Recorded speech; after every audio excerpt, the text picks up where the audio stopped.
The desert wind carried more than dust that evening. It brought the scent of mesquite and sage, mingled with the acrid smoke from dying campfires scattered across the New Mexico frontier. Abraham Turner, though most folks called him Eli, squinted against the setting sun as he guided his mare down the rocky trail toward Cedar Falls. The town materialized from the heat shimmer like a mirage, its weathered buildings huddled against the vastness of the high desert. Eli had ridden 3 days from Santa Fe, following rumors of a man worth $500 to whoever brought him back alive. Dead would fetch $300, but Eli preferred his quarry breathing. The war had given him enough of death. He shifted in his saddle, the old wound in his side protesting. 4 years since Gettysburg, and the Confederate mini-ball still reminded him of those 3 hellish days every time the weather turned. His uniform was long gone, traded for worn leather and canvas, but the memories clung like burrs. Cedar Falls wasn't much to look at a main street of false-fronted buildings. A church with a crooked steeple, and dust devils dancing between the hitching posts. The Monroe Inn stood at the far end, 2 stories of sun-bleached wood with a painted sign swinging in the breeze. Eli had stayed there once before, remembered the widow Monroe and her daughter ran a clean establishment with honest beds and decent grub. He tied his mare to the post and stepped onto the creaking boardwalk.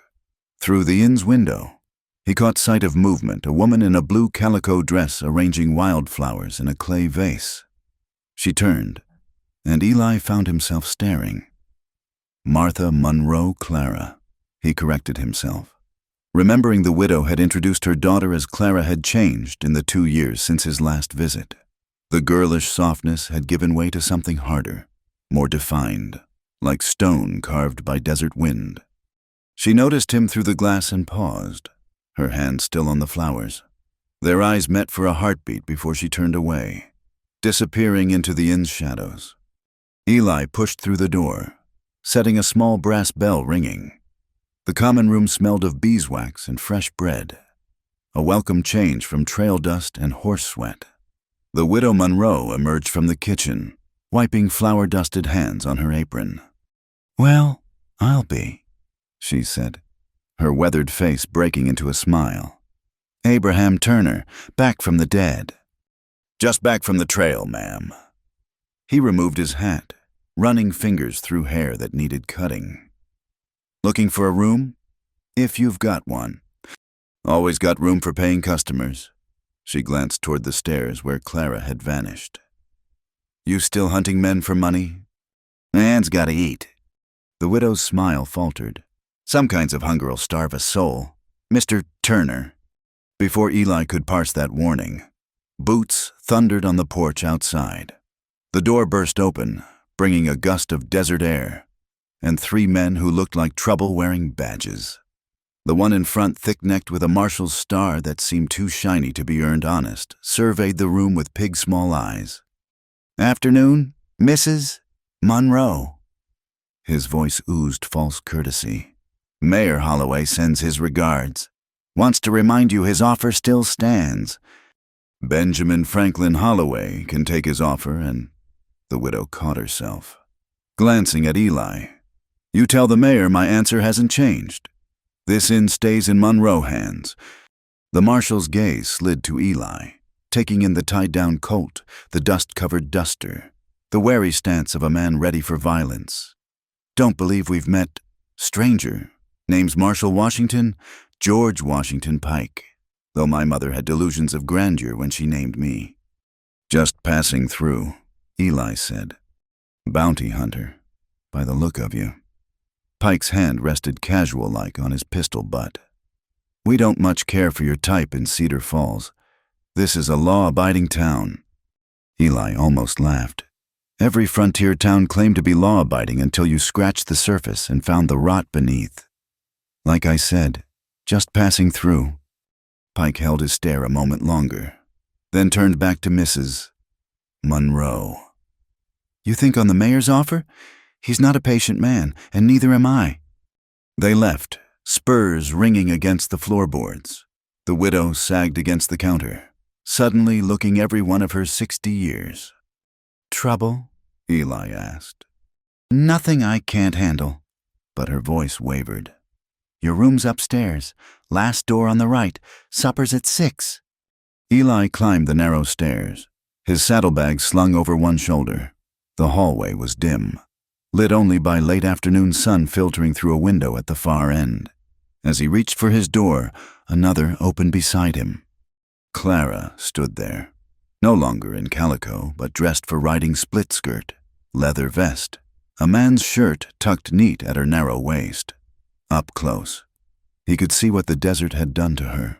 Fine lines at the corners of eyes that had seen too much, a tightness around her mouth that spoke of bitten-back words. Mr. Turner. Her voice carried the same desert rasp as the wind.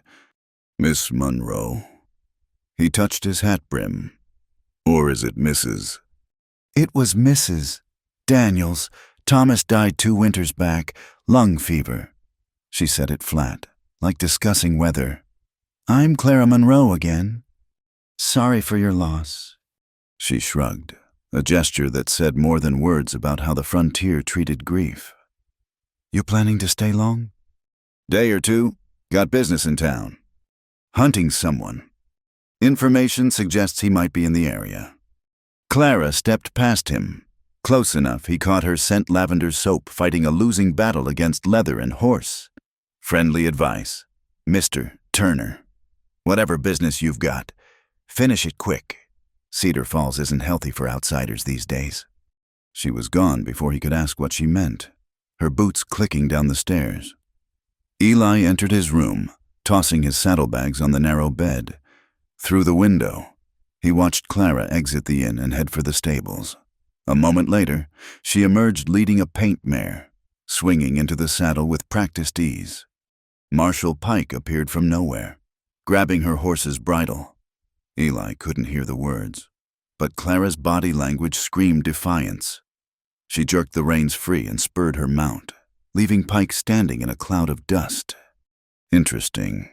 In Eli's experience, women who rode like that and faced down lawmen were running from something or towards something, sometimes both.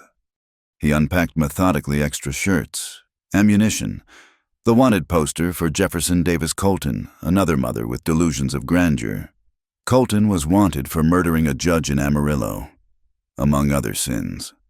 Word was he'd been seen in Cedar Falls 3 days ago, spending gold coins like water. By the time Eli descended for supper, the common room had filled with locals.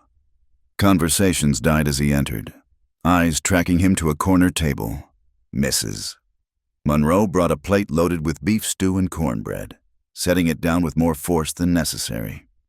Clara's not back yet, she said, low enough others couldn't hear.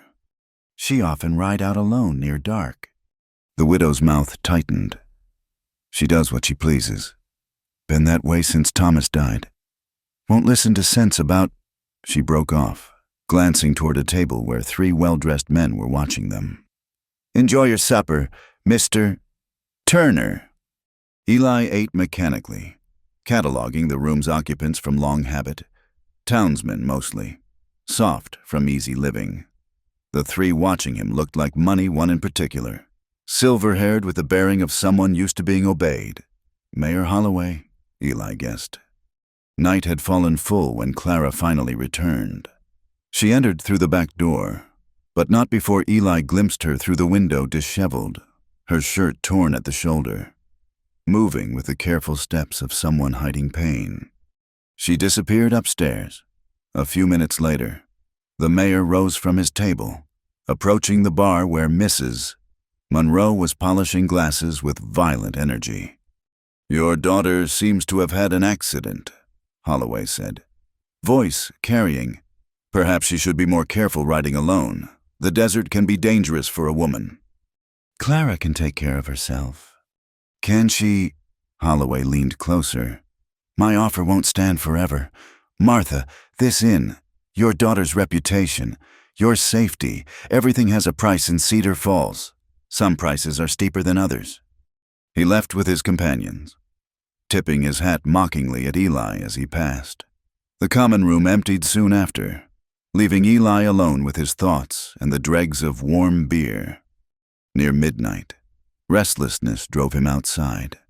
The town slept, but the desert never did. Coyotes sang in the distance, and somewhere a screech owl called. Eli rolled a cigarette. The tobacco harsh in his lungs.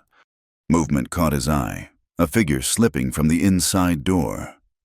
Clara, dressed in dark clothes, leading her paint mare quiet-like down the alley. She mounted at the edge of town and rode north, toward the mesa that loomed black against the stars. Every instinct Eli had developed over years of hunting men screamed that this was trouble he didn't need. He had business in Cedar Falls, find Colton, collect the bounty, move on. Getting tangled in local drama was a sure way to end up dead. But something about the way Clara had moved, favoring her right side where her shirt had been torn, stirred an old anger in him. He'd seen too many women broken by frontier brutality. Too many good people ground down by those with power and cruel intentions. Cursing himself for a fool, Eli saddled his mare and followed. The trail wound upward through juniper and pinon pine, the air growing cooler with altitude. Clara's paint left clear tracks in the sandy soil, heading for the old Apache camping grounds near Widow's Peak. Eli held back, using shadows and terrain to mask his approach. A campfire glowed ahead, built in a sheltered draw where the light wouldn't carry far. Clara sat beside it, no longer trying to hide her injury. Blood seeped through her shirt where something had raked across her ribs, claw marks, maybe, or thorns. She worked one-handed to clean the wounds, hissing through her teeth. Eli was about to announce himself when horses approached from the north. Clara grabbed her rifle, levering around into the chamber with smooth efficiency. But she relaxed as a single rider entered the firelight, a young Apache woman leading a pack mule. "You're late, Mary," Clara said. "Had to wait for Tomas to sleep." The Apache girl couldn't be more than 16, dismounted gracefully. "He watches me like a hawk since the raid." They embraced carefully, mindful of Clara's injury. The girl produced medical supplies from her pack, tending Clara's wounds with gentle expertise. "This is getting dangerous," Mary said. "If my brother finds out I've been meeting you." "He won't," Clara's voice carried fierce certainty. "Nobody knows about this place except us." Eli shifted to get a better view, and his mare nickered softly. Both women spun, weapons appearing in their hands with speed that would shame many gunfighters. "Who's there?" Clara's voice cracked like a whip. "Show yourself or I start shooting." Eli sighed, raising his hands as he urged his mount into the light. "Easy, ladies. Just a concerned citizen checking on a neighbor." Clara didn't lower her rifle. "You followed me." "You left bleeding. Where I come from, we call that worrisome." The Apache girl looked between them, reading undercurrents Eli couldn't quite grasp. "I should go." "Mary, wait." But the girl was already mounted, disappearing into darkness with the skill of her people. Clara watched her leave, something raw and painful crossing her face before anger replaced it. "You had no right to follow me." "You're right." Eli dismounted slowly, keeping his hands visible. "But Marshal Pike grabbing at you, Holloway making threats, you sneaking out wounded to meet Apache girls in secret paint's an interesting picture." Clara finally lowered her rifle, exhaustion replacing fury. "You don't know anything. I know Holloway wants your mother's in. I know you're mixed up in something that's got you meeting Apaches in secret. And I know those wounds didn't come from falling off your horse." She laughed bitterly. "Thomas Edison Holloway, another mother with grand ambitions, wants more than the inn. He wants respectability, legitimacy. Marrying the widow Monroe's daughter would give him that. When gentle persuasion failed, he tried other methods. Pike and his boys. They caught me out by Skeleton Canyon this afternoon, said they were teaching me about the dangers of riding alone." She touched her ribs gingerly. "I discouraged them with this." She patted her rifle. "But not before they made their point." Eli felt that old anger building again, the same rage that had driven him to join the Union cause. Men who used strength against those weaker, who took what they wanted because they could. The war was supposed to be about ending that kind of thinking. Oh, the girl, Mary. Clara studied him in the firelight, weighing trust against necessity. Mary, rising sun. We grew up together before the Apache Wars. Her people trade information for supplies, which reservation patrols to avoid, which merchants won't cheat them. I'm their connection to honest goods. And if Holloway finds out, he'll use it as an excuse to call in the army, clear out the remaining Apache bands, more land for his cattle empire. Clara stood, favoring her injured side. So now you know. Question is, what do you do with it? Eli considered. He'd come to Cedar Falls for Jefferson Davis Colton and a bounty. Getting involved in Clara Monroe's war against the mayor was exactly the kind of complication he'd spent years avoiding. But looking at her bloodied but unbroken, defiant in the face of odds that would crush most people, he felt something shift inside him. Colton, he said finally. Jefferson Davis Colton. Know anything about him? Clara's eyes sharpened. The judge killer. He was in town 4 days ago, flashing gold and asking about passage south. Why, $500 bounty? My business in Cedar Falls. And after you collect... Eli looked at the dying campfire, thinking of other fires in other places, all the towns he'd passed through without looking back.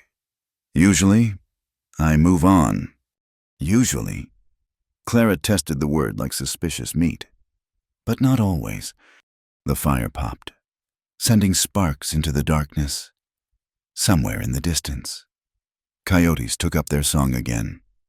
Eli thought about the warmth he'd glimpsed in Clara's eyes when she'd embraced the Apache girl, the steel in her spine when facing down Pike, the way she'd looked arranging wildflowers in her mother's inn.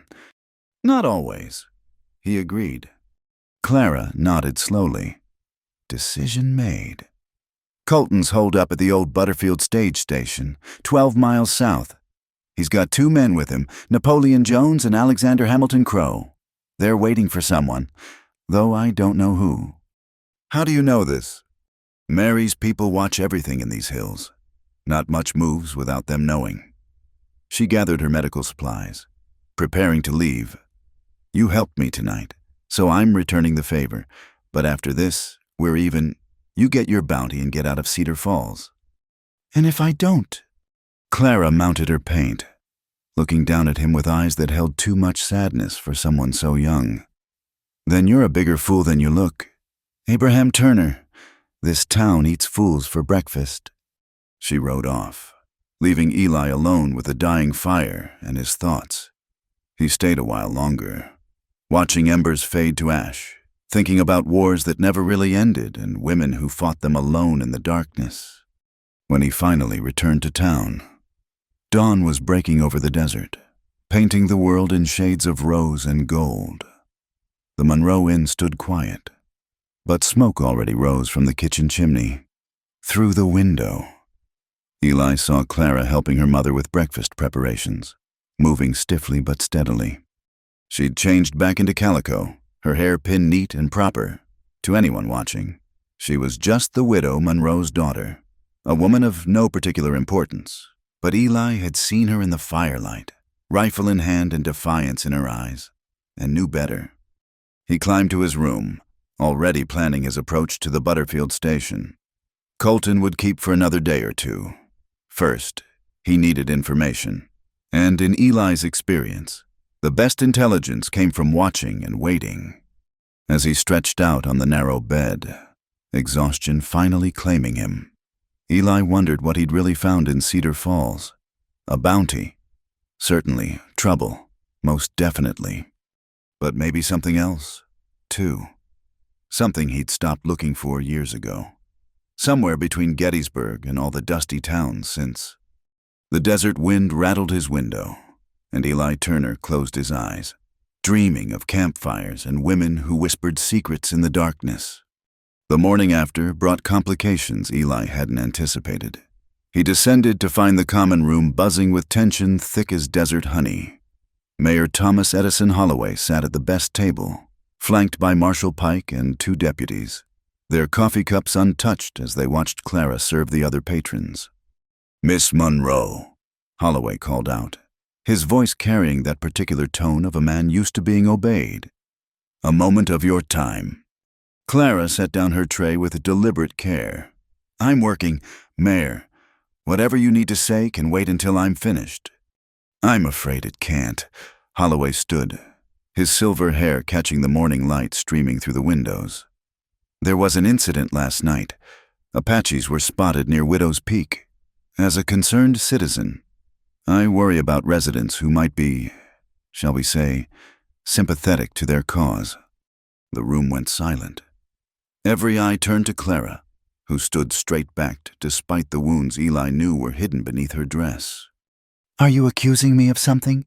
Her voice could have frosted glass in July. Merely expressing concern. Holloway's smile was all teeth, no warmth. After all, we all remember your friendship with certain savage elements before your late husband civilized you. Eli saw Clara's knuckles whiten as she gripped the tray. Before she could respond, before the situation could explode, he stood from his corner table. Pardon the interruption, he said, letting his duster fall open to reveal the Colt on his hip. But I couldn't help overhearing. Seems to me if Apaches were about last night, the lady couldn't have been involved. I saw her here at the inn all evening, helping her mother with the guests. Pike's eyes narrowed. That's so. And you'd swear to that bounty hunter? Name's Turner. Marshall. And yes, I'd swear to it. Course. I was also out on the porch having a smoke near midnight, enjoying the peace. Surprised I didn't see any of your boys patrolling? Town this concerned about Apaches. You'd think the law would be keeping watch. The accusation hung in the air like gun smoke. Pike's hand drifted toward his pistol, but Holloway raised a hand. Mister, Turner makes an excellent point. George, perhaps you should discuss patrol schedules with your deputies. He turned back to Clara, tipping his hat with a mock courtesy. My apologies. Miss Monroe, in these troubled times, one can't be too careful. They filed out, boots ringing on the floorboards. Clara remained frozen until the door closed, then sagged against the bar.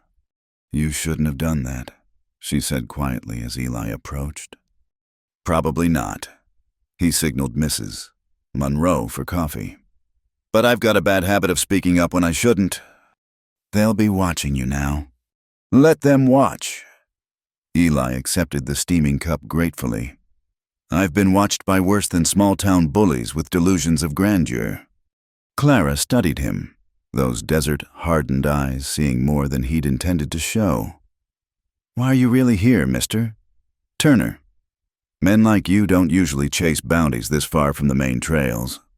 Maybe I heard the scenery was nice. Despite everything, she almost smiled, the scenery's likely to get you killed. Wouldn't be the first time. He sipped his coffee, choosing his words carefully. That station where Colton's holed up, I'll need to scout it before I move. Could use someone who knows the terrain. I told you where he is. We're even. Are we? Eli set down his cup. Because from where I sit, looks like you could use an ally, and I could use a guide who knows which trails the Apache watch and which ones Pike's boys patrol. Clara glanced at her mother, who was pretending not to listen while wiping down already clean tables. What are you proposing? Simple trade. You help me scout Colton, I help you with your Holloway problem. You can't solve my problems with a gun, Mr. Turner. Maybe not. But sometimes having someone watch your back changes the game. He paused, then added quietly, Besides, I've got some experience dealing with men who think power gives them the right to take whatever they want. Something shifted in Clara's expression, a crack in the armor she wore like a second skin. The war, among other things. Eli didn't elaborate. Some stories weren't meant for morning coffee in crowded rooms. What do you say? Miss Monroe partners. Temporary-like. Before Clara could answer, the door burst open. A young man stumbled in, barely more than a boy, his clothes dusty and his face flushed with hard riding. Mrs. Monroe, he gasped. They got Christopher Columbus, Dane Pike, and his boys arrested him for cattle rustling. The widow dropped the plate she was holding. It shattered on the floor, the sound sharp as a gunshot. That's impossible. Kit wouldn't steal a chicken, let alone cattle. They say they found running H brands in his corral. The boy continued. Mr. Holloway's brands. They're fixing to hang him at sunset. Clara was already untying her apron. Mother, Kit's been our friend for 20 years. He helped build this inn. I know. Martha Monroe's face had aged a decade in seconds. But what can we do? It's Holloway's word against Kit's, and we know how that story ends. Eli had seen this play before in a dozen frontier towns. Plant evidence, make arrests, eliminate opposition one piece at a time. Soon enough, folks were too scared to resist whatever the local strongman wanted. Where are they holding him? He asked the boy. Town jail, but Marshal Pike's got 4 deputies guarding it. 5 men for 1 prisoner. Eli exchanged glances with Clara. Must be some dangerous cattle rustler. Clara made a decision. Samuel, ride out to the Dane ranch. Tell Kit's boys what happened, but make sure they don't do anything foolish. Mother, we'll need bail money. Bail? The widow laughed bitterly. Thomas Holloway's not going to allow bail. He wants Kit dancing on air as a warning to others. Then we need another plan. Clara looked at Eli. You offered to help with my problems. This is one of them. Kit Dane's the only member of the town council who votes against Holloway. Without him, she didn't need to finish. Without opposition on the council, Holloway could pass any ordinance he wanted, including one forcing the widow to sell her inn. Eli considered his options. He'd come to Cedar Falls for a bounty, not a war. But something about this setup stank worse than a buffalo hunter's camp in August. Besides, Christopher Columbus Dane, what was it with mothers in this town and their ambitious naming? I'll need to see the lay of the land, he said finally. And we'll need more than just the 2 of us if Pike's got 4 deputies on guard. I might know someone, Clara said slowly. But you won't like it? An hour later, Eli understood why. They rode north from town, following a winding trail through Red Rock country. Clara had changed back into her riding clothes, her rifle across her saddle and a determined set to her jaw. You want to recruit Apaches to break a white man out of jail? Eli kept his voice neutral, but inside he was calculating odds and not liking the numbers.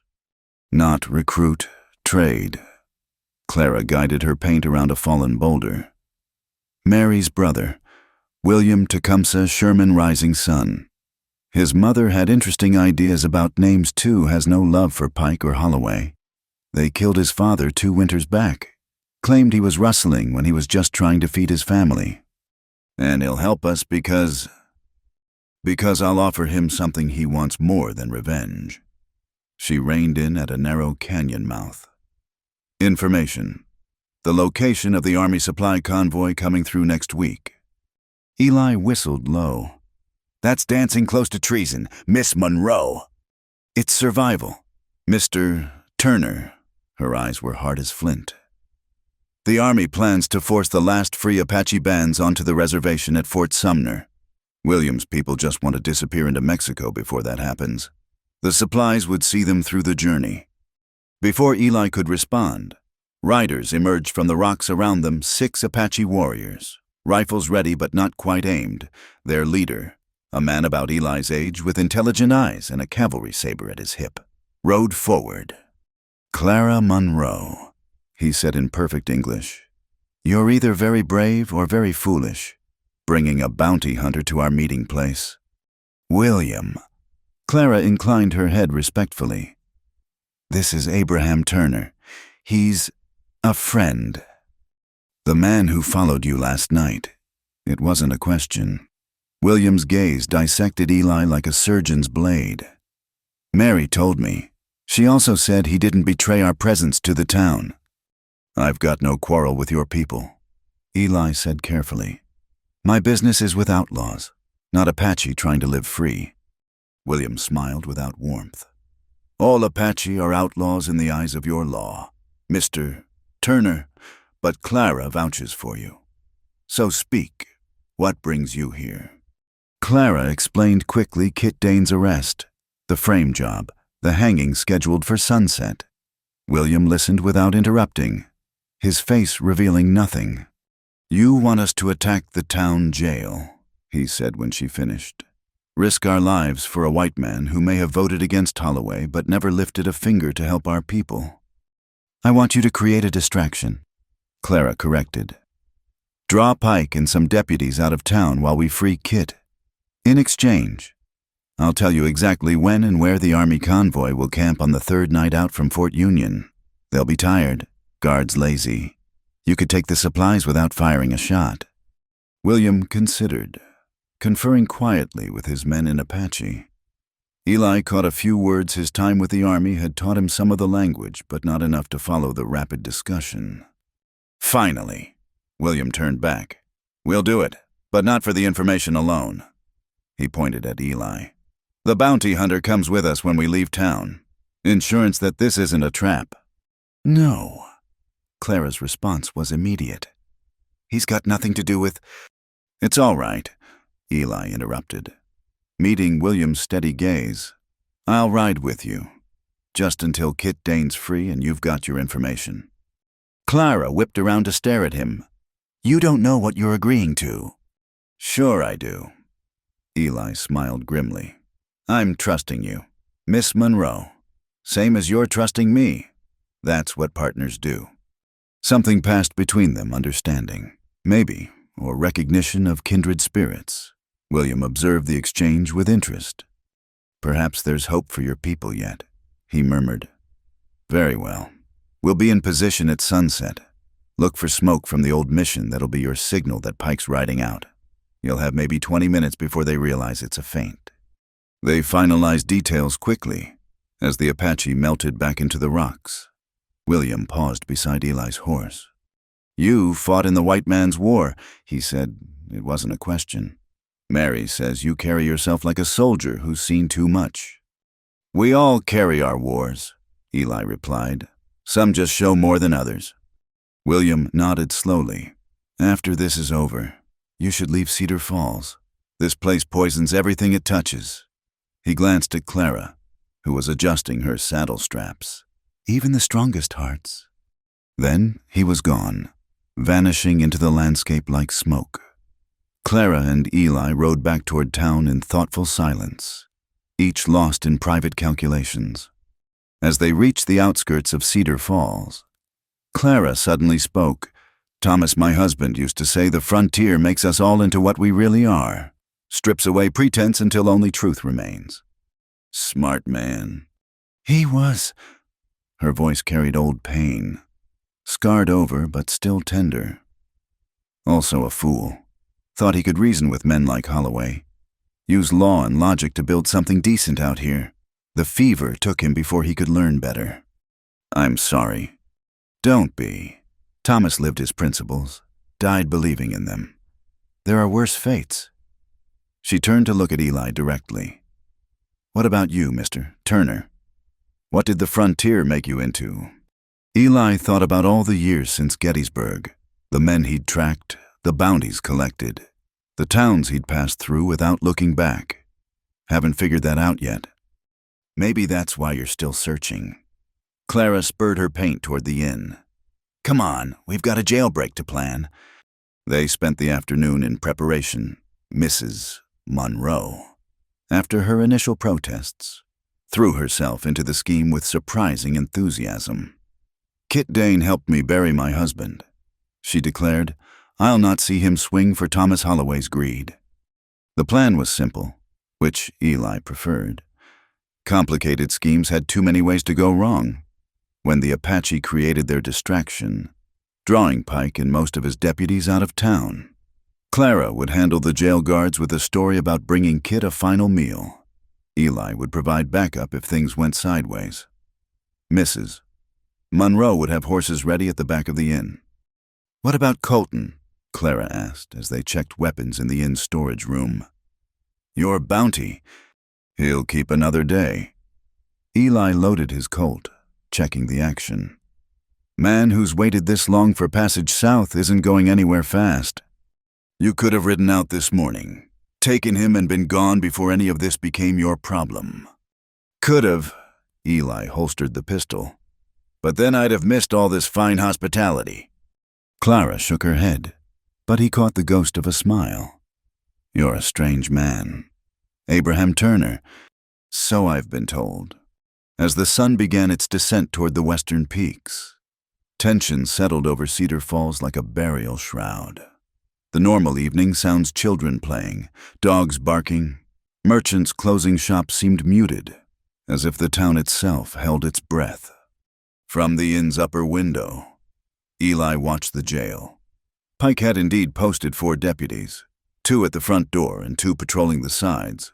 Overkill for 1 prisoner, unless that prisoner represented more than just a cattle rustler. There, Clara said softly beside him. She pointed toward the northern hills where a column of smoke rose against the darkening sky. William's signal. Sure enough, moments later, a rider galloped into town, sliding from his lathered horse in front of the jail. Even from a distance, Eli could see the man gesticulating wildly. Pike emerged, along with 6 deputies more than Eli had counted on. He's taking most of his men, Clara breathed, leaving just 2 at the jail. They watched Pike and his posse thunder out of town, raising a dust cloud that glowed red in the sunset. As soon as they were out of sight, Clara picked up the covered basket they'd prepared. Ready? She asked. Eli checked his weapon one last time. Let's go meet Christopher Columbus Dane. They walked casually toward the jail, Clara carrying the basket like any woman bringing supper to a prisoner. The 2 remaining deputies, boys. Really, neither looked over 20 straightened as they approached. Evening, Miss Monroe, the taller one said. Afraid you can't see the prisoner. Marshal's orders. Now, Andrew Jackson Smith. Clara's voice turned sweetly scolding. You know, mister, Dane hasn't eaten all day. Surely you won't let a man go to his eternal judgment on an empty stomach. That's not Christian. The deputy flushed. Eli recognized the look a boy sweet on a girl, torn between duty and desire to please. I suppose if you just left the basket. Don't be silly. Kit's been like an uncle to me since Papa died. I deserve a few words of goodbye. She stepped closer, and Eli noticed the deputy's eyes drop to where her shirt pulled tight across her chest. Just 5 minutes. Andrew, what harm could it do? The younger deputy shifted nervously. Pike said no visitors. Andy, he was real clear about that. Pike's not here, Clara pointed out. And he won't be back for at least an hour, chasing smoke and shadows. She smiled at the younger boy. Unless you think 1 woman and a basket of food are going to overpower 2 strong lawmen like yourselves. That did it. Male pride was the same whether in frontier towns or eastern cities. Andrew Jackson Smith unlocked the door, gesturing them inside. 5 minutes, he warned. And we'll be right here watching. The jail was a simple affair. 1 main room with 2 cells in back. Christopher Columbus Dane sat in the far cell. A dignified man in his 50s with silver threading his beard. He looked up as they entered, surprise flickering across his weathered features. Clara, what are you doing here? Bringing supper. She set the basket on the deputy's desk, then moved to the cell. As she did, she stumbled, catching herself on young Andrew's arm. Oh, I'm so sorry. These new boots. While the deputy steadied her, Eli saw her palm something from Andrew's belt, the cell keys, smooth as a card sharp, dealing from the bottom. Mr. Dane, Clara said loudly. I've brought your favorite mother's cornbread and stew. She pressed against the bars, passing him the basket, under her breath. Fast as thought, when we distract them, use the keys, horses at the inn's back door. Kit's eyes widened slightly, but he was frontier stock, quick to adapt.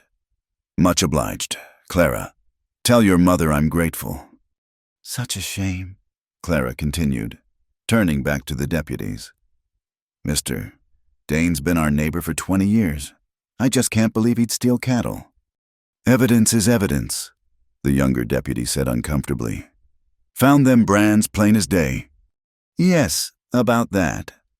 Eli spoke for the first time, drawing both deputies' attention. "Funny thing about brands, man who's rustled cattle for months suddenly gets careless enough to leave evidence in his own corral? Seems mighty convenient." Andrew's hand dropped to his gun. "You calling Marshal Pike a liar?" "Just observing." Eli kept his hands visible but ready. "In my line of work, you learn to question convenient evidence. Your line of work's about finished in this town." The younger deputy warned, "Marshall's got no love for bounty hunters." "So I gathered." Eli glanced at Clara. She'd maneuvered closer to the gun rack on the wall. "Question is, you boys plan to be Pike's men your whole lives, or do you want to be lawmen who stand for actual justice?" It was a calculated risk, appealing to their better nature. The younger deputy just scowled, but Eli saw doubt flicker in Andrew's eyes. "We follow orders," Andrews said, but it lacked conviction. "Following orders." Eli let contempt color his voice. "You know, I heard the same excuse from Confederate prison guards. Didn't make what they did right." "Now hold on." Clara moved. In one fluid motion, she grabbed a rifle from the rack and leveled it at the deputies. "Guns on the floor. Boys, nice and slow." For a heartbeat, nobody moved. Then Kit's cell door swung open with a creak that sounded loud as thunder. "Drop them," Eli said quietly, his hand hovering over his Colt. "Nobody has to die here tonight." The younger deputy looked ready to try something stupid, but Andrew put a hand on his shoulder. "Do it, Ulysses. This ain't worth dying for." They placed their weapons on the floor. Clara kicked them aside while Kit emerged from his cell, moving with the caution of a man who couldn't quite believe his luck. "Andy," Kit said quietly, "you know I didn't steal those cattle." "Don't matter what I know."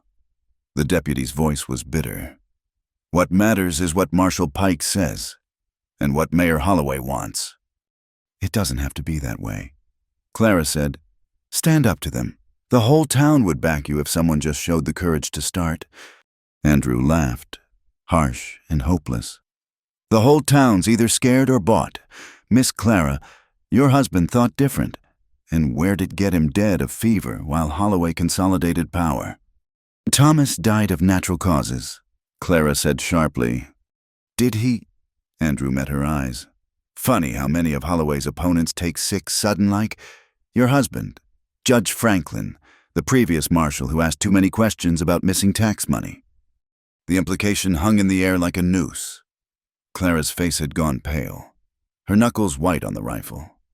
"You're saying Thomas was murdered?" "I'm saying folks die convenient deaths in Cedar Falls." Andrew slumped against the wall. "And I'm saying I'm too much a coward to end up one of them." Eli heard horses approaching fast. "Philosophy later. We need to move." They tied the deputies quickly but not cruelly. Kit paused at the door, looking back at Andrew. "It's not too late, son.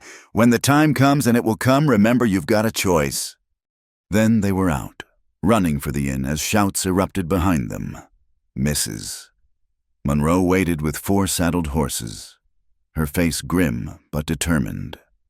"Ride for Mexico," she told Kit. "I've packed supplies in your saddlebags."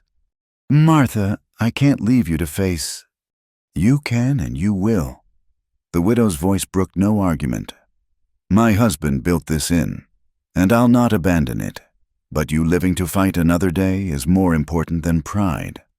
Kit embraced her quickly, then swung into the saddle. "This isn't over." "No," Clara agreed, mounting her paint. "It's just beginning." They scattered Kit heading south for the border. Mrs. Monroe back into the inn to establish alibi. Clara and Eli riding hard for the eastern canyons. Behind them, Cedar Falls erupted like a kicked anthill as Pike's men returned to find their prisoner gone. They didn't slow until they reached the shelter of a sandstone overhang miles from town. Clara dismounted on shaky legs, the rifle still clutched in her hands. Andrew was right, she said, voice hollow. Thomas was murdered. I see it now, the sudden illness, the doctor who wouldn't meet my eyes, Holloway's visit the day before Thomas took sick. Clara, Eli touched her shoulder gently. You couldn't have known. Couldn't I? She turned on him, eyes blazing with tears and fury. Everyone told me Thomas was too trusting, too idealistic, but I loved his faith in justice, in the law. I let him walk into danger because I wanted to believe his dream was possible. His dream is possible. Eli surprised himself with the conviction in his voice. Just not the way he tried to build it. Sometimes justice comes from a courthouse. Sometimes it comes from the barrel of a gun. Clara studied him, this man who'd appeared in her life like a dust devil, disrupting everything. Is that what you tell yourself when you hunt men for money? I tell myself that some men need hunting. Eli met her gaze steadily. And some women need to stop blaming themselves for the evil others do.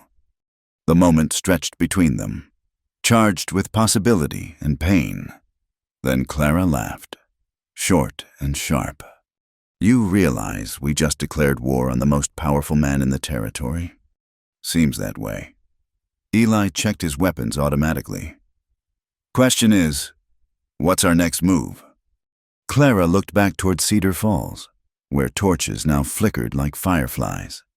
First, you meet with William's people, keep our bargain. Then, she smiled, and it was a dangerous thing. Then we make Thomas Edison Holloway pay for every life he's destroyed. As if in agreement, thunder rumbled across the desert sky. The first drops of rain, rare and precious in this land, began to fall. Clara lifted her face to the sky, letting the water wash away tears and doubt alike. Eli watched her transform from grieving widow to avenging angel, and knew his life had taken a turn from which there was no going back. He'd come to Cedar Falls for a bounty. He'd found a war worth fighting. The desert night wrapped around them like black velvet. Stars scattered across the sky like spilled silver. They'd ridden hard for 2 hours, putting distance between themselves and Cedar Falls. Before making camp in a hidden canyon William Rising's son had designated for their rendezvous, Eli built the fire small and smokeless, a trick learned during the war. Clara sat across from him, still processing the revelation about her husband's death. The flames painted shadows on her face, highlighting the steel beneath the beauty. Tell me about the war, she said suddenly. Your part in it? Eli fed another stick to the fire. Not much to tell. Farm boy from Ohio joined up thinking he'd save the Union. Discovered war's mostly mud, blood, and waiting to die. But you survived. Body did. He met her eyes across the flames. Other parts took longer to heal. Some parts never did. Clara nodded slowly. Thomas used to say the same thing about his time in Mexico. Said war shows you what men are capable of, the worst and the best. Your husband served cavalry officer under Zachary Taylor. It's where he learned to believe in justice. He said, saw too many men abuse power over those who couldn't fight back. Her voice turned bitter. Funny how that same belief got him killed. The fire crackled between them. Somewhere in the darkness, a coyote called to its pack. Eli found himself studying Clara's face, the way firelight caught in her hair, the determined set of her jaw despite the pain in her eyes. Why are you looking at me like that? She asked. Like what? Like you're trying to solve a puzzle. Eli smiled slightly. Maybe I am. Woman like you could have left after your husband died. Gone back east, started over. Instead, you stay and fight a war you can't win. Can't I? Clara leaned forward, intensity in every line. Holloway thinks he's won because he owns the marshal, the mayor's office, most of the town council. But he doesn't own the Apache.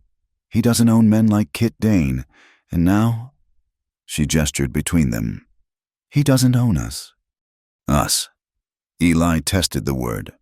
Dangerous word in a place like this. Before Clara could respond, horses approached through the darkness. Eli's hand found his Colt. but Clara touched his wrist. "It's William. I recognize his mare's gait." Sure enough, William Rising Sun materialized from the shadows, accompanied by 2 warriors. He dismounted with fluid grace, approaching the fire with the confidence of a man in his element. "The distraction worked," he reported. "Pike chased shadows until full dark. By the time he returned, you were gone and Christopher Columbus Dane was halfway to Mexico." "Thank you," Clara said simply. William studied Eli with those penetrating eyes. "You ready to keep your part of the bargain, bounty hunter?" "I go where I say I'll go." Eli stood, checking his weapons. "How far to your camp?" 2 hours' ride. My sister waits there with the information Clara promised." He paused, glancing between them. "You could both come, safer than returning to town tonight." Clara shook her head. "Mother needs me, and if I disappear, Holloway will know I was involved." "He already knows," William said flatly. "Andrew Jackson Smith told Pike everything, how you distracted them, took the keys. There's a warrant out for your arrest." Clara absorbed this like a physical blow. "Andrew, I thought he might—" "Hope is a luxury in towns like Cedar Falls." William's voice held sympathy but no surprise. "You should come with us, both of you." "No." Clara stood, brushing dust from her split skirt. "I run now. Holloway wins, takes the inn, drives Mother out. I won't let that happen." "Stubborn woman." But William smiled slightly. "Your husband was the same. Always thought he could change the world through sheer will." "Maybe he was right," Eli interjected. "Just needed better tactics." William considered this. "Perhaps. Very well, Turner comes with us as agreed. Clara, you should know Pike's put a bounty on your head. $50 for information leading to your capture." "Only 50? Clara's laugh held dark humor. "I'm insulted." They prepared to part ways. As Eli checked his saddle, Clara approached him. "I'll wait for you at Widow's Peak tomorrow night," she said quietly. "Midnight. We need to plan our next move." "And if I don't come back?" She met his eyes steadily. "You will. You're too stubborn to let Apache warriors or Thomas Holloway stop you." Something passed between them in that moment, not quite a promise, but close. Then William's hand on Eli's shoulder broke the spell. "Time to ride, bounty hunter. My people don't like waiting." Eli mounted up, looking back once at Clara silhouetted against the dying fire.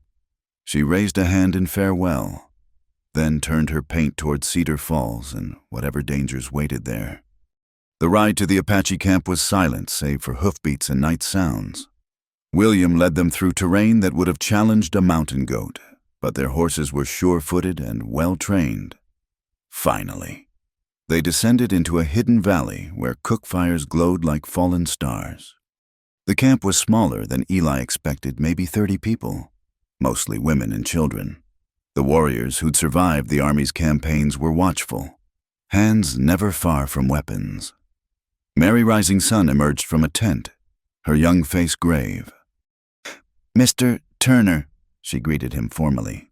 "My brother says you helped Clara." "She helped herself. I just backed her play." Mary smiled slightly. "She has that effect on people. Makes them want to be better than they are." She led them to a central fire where an elderly woman sat weaving a basket. William spoke to her in Apache, gesturing to Eli. The woman studied him with eyes that had seen decades of conflict, then nodded slowly. "My grandmother says you have an honest face," Mary translated, "for a white man." "Tell her I'm honored by her grudging approval," Eli replied dryly. That earned him a laugh from William. "You'll do. Turner, now, let's discuss this Army convoy." They spent an hour going over details routes, timing, guard positions. Mary had gathered the intelligence with impressive thoroughness.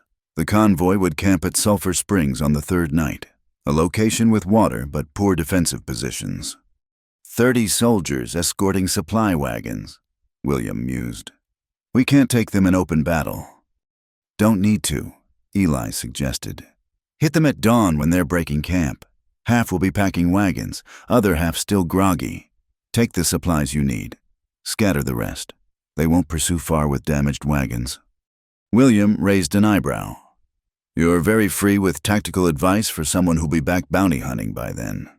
Maybe, maybe not. Eli surprised himself with the admission. Seems Cedar Falls has more problems than just one bounty can solve. William's smile was knowing. Clara Monroe has that effect too, makes men reconsider their priorities. They talked until near dawn, planning not just the convoy raid but possible futures. William's people couldn't run forever. The army would eventually force them onto reservations or across the Mexican border. Unless something changes, Eli said thoughtfully. Holloway's the one pushing for Apache removal. He wants your lands for his cattle empire. Remove him, and replace him with what? William's voice held centuries of bitter experience. Another white man who promises fair treatment until he doesn't. What about a coalition? The idea formed as Eli spoke. Apache. Mexican settlers like Kit Dane. Honest townsfolk tired of corruption. Build something new. You're dreaming, bounty hunter. Maybe, but dreams are better than surrender. William was quiet for a long moment. Thomas Monroe used to talk like that. Clara loved him for it. Past tense. A woman can love a memory and still open her heart to possibility. William stood, stretching. Dawn comes. You should rest before riding back. They gave Eli a tent. He lay on buffalo robes, staring at the hide ceiling, thinking about coalitions and dreams and women who whispered in firelight. Eventually, exhaustion claimed him. He woke to afternoon sun filtering through the tent flap. Outside, the camp bustled with preparation for the convoy raid. Mary brought him food, venison stew, and flatbread. William says you can leave whenever you're ready, she informed him. He also says to tell Clara the warrant for her arrest has been suspended. Holloway wants to handle things differently. Meaning? Mary's young face hardened. Meaning he plans to force her into marriage. Claims it's the only way to save her reputation after last night's scandal. The town council meets tomorrow to discuss it. Eli's hand clenched involuntarily. Oh, like hell they will. Clara won't agree, of course. But Holloway has ways of applying pressure. Her mother's in, for instance. One word from him and every supplier in the territory stops doing business with them. Then we stop him first. Mary studied him. You care about her, Clara. She's a friend. Is that all? Eli met the girl's knowing gaze. It's complicated. Love usually is. Mary smiled sadly. Especially out here, where caring for someone becomes a weakness others exploit. She left him to his thoughts. An hour later, Eli saddled his mare and prepared to leave. William saw him off. Remember, Turner, you're always welcome here. When the town turns against you, and it will, our fires remain open to friends. Appreciate that. Eli extended his hand. Good luck with the convoy. William clasped it firmly. And you, with your war, may you find better endings than most who challenge power. The ride back to Cedar Falls passed too quickly, as the sun set, painting the desert in shades of blood and gold. Eli approached the town carefully. Pike would have men watching for him. He circled wide, coming in from the south where the old cemetery provided cover, leaving his horse hidden among the headstones. He made his way on foot toward the Monroe Inn. The town was quiet, too quiet, usually. Evening brought noise from the saloons, laughter and music spilling into the streets. Tonight, Cedar Falls felt like a held breath. The inn was dark, save for a single lamp in the kitchen window. Eli slipped around back, tapping the code Clara had taught him on the door. It opened immediately, Mrs. Monroe, looking haggard but determined. Thank God, she breathed. Clara's upstairs, but Turner, you should know. That Holloway plans to force a marriage? He stepped inside quickly. Mary Rising Sun told me. It's worse than that. The widow led him through dark hallways. He's called in Nathan Bedford Forrest, a killer from Tucson. Says it's for town security, but everyone knows Forrest is here for you. Let him come. Mrs. Monroe stopped, gripping his arm with surprising strength. Don't be a fool. Young man, Forrest has killed 17 men in fair fights. He's fast as lightning and twice as deadly. I've faced killers before. Not like him. Her eyes held maternal concern. Clara's already lost one man to violence. Don't make her grieve another. Before Eli could respond, footsteps sounded on the stairs. Clara appeared, dressed in men's clothing, her hair tucked under a wide-brimmed hat. You came back, she said simply. Said I would. They stood there, the widow looking between them with an expression that might have been hope or worry or both. Well, Mrs., Monroe said finally, I'll leave you two to your planning. Try not to get killed. It's bad for business. She retreated to the kitchen. Clara led Eli upstairs to a small room overlooking the main street. Forrest arrived this afternoon, she reported. All business. He's taken a room at the Palace Hotel. Pike's given him a special deputy badge, which means he can kill you legally if he claims you resisted arrest. And the marriage proposal? Clara's jaw tightened. Holloway presented it to the town council as a matter of public morality. Says a woman who consorts with outlaws and Apache needs a strong husband to guide her. The council votes tomorrow. How many votes does he have? 4 out of 7, with Kit gone. But Samuel Morse and John Jacob Astor Jr. are wavering. They don't like Holloway, but they're scared. She moved to the window, peering through the curtains. There, that's Forrest. Eli looked down at a man lounging outside the Palace Hotel. Even from a distance, he radiated menace, a predator in human form, comfortable with death. I could take him now, Eli murmured. Distant shot from here? No. Clara turned from the window. That makes you a murderer in the eyes of the law. We need to be smarter. Then what do you suggest? She was quiet for a moment, firelight from the room's small hearth playing across her features. Then she moved closer, close enough that he could smell the lavender soap she used. We could run, she said quietly. Tonight, take Mother. Head for California or Oregon. Start over where Holloway can't reach. Is that what you want? I don't know what I want anymore. Her voice broke slightly. I thought I wanted justice for Thomas. Then I thought I wanted revenge.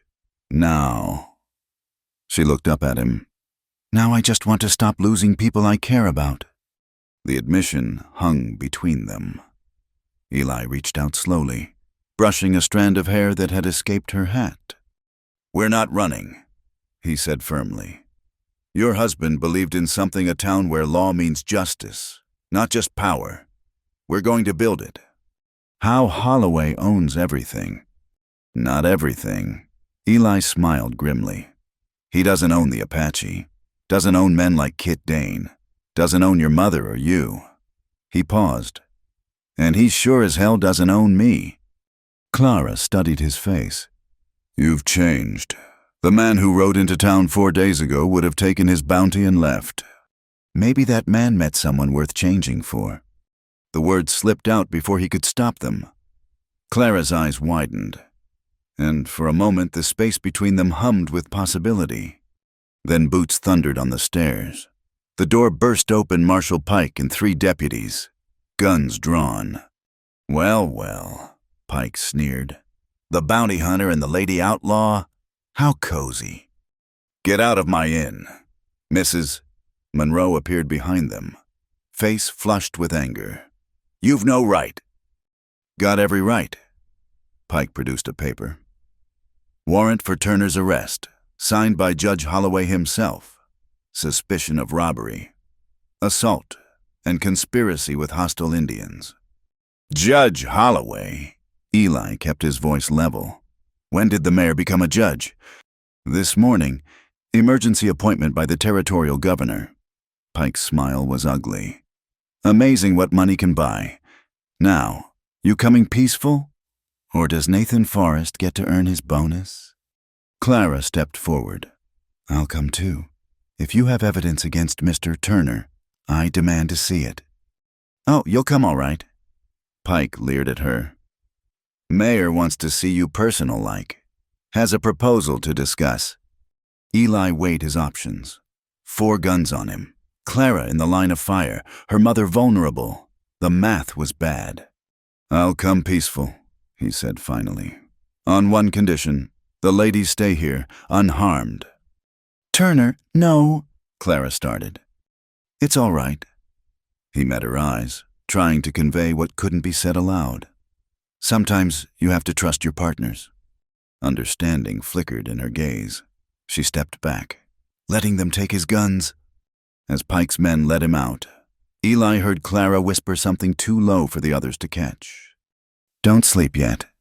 The same words from the dime novel title, but in her voice, they became a promise, a vow. Whatever happened next, Abraham Turner knew he wouldn't face it alone. The fire might be dying, but the night was far from over. The Cedar Falls jail hadn't improved since Eli's last visit. If anything, the smell had gotten worse. Stale sweat, fear, and the particular mustiness of hope abandoned. Pike shoved him into the same cell Kit Dane had occupied, the irony not lost on anyone present. Make yourself comfortable.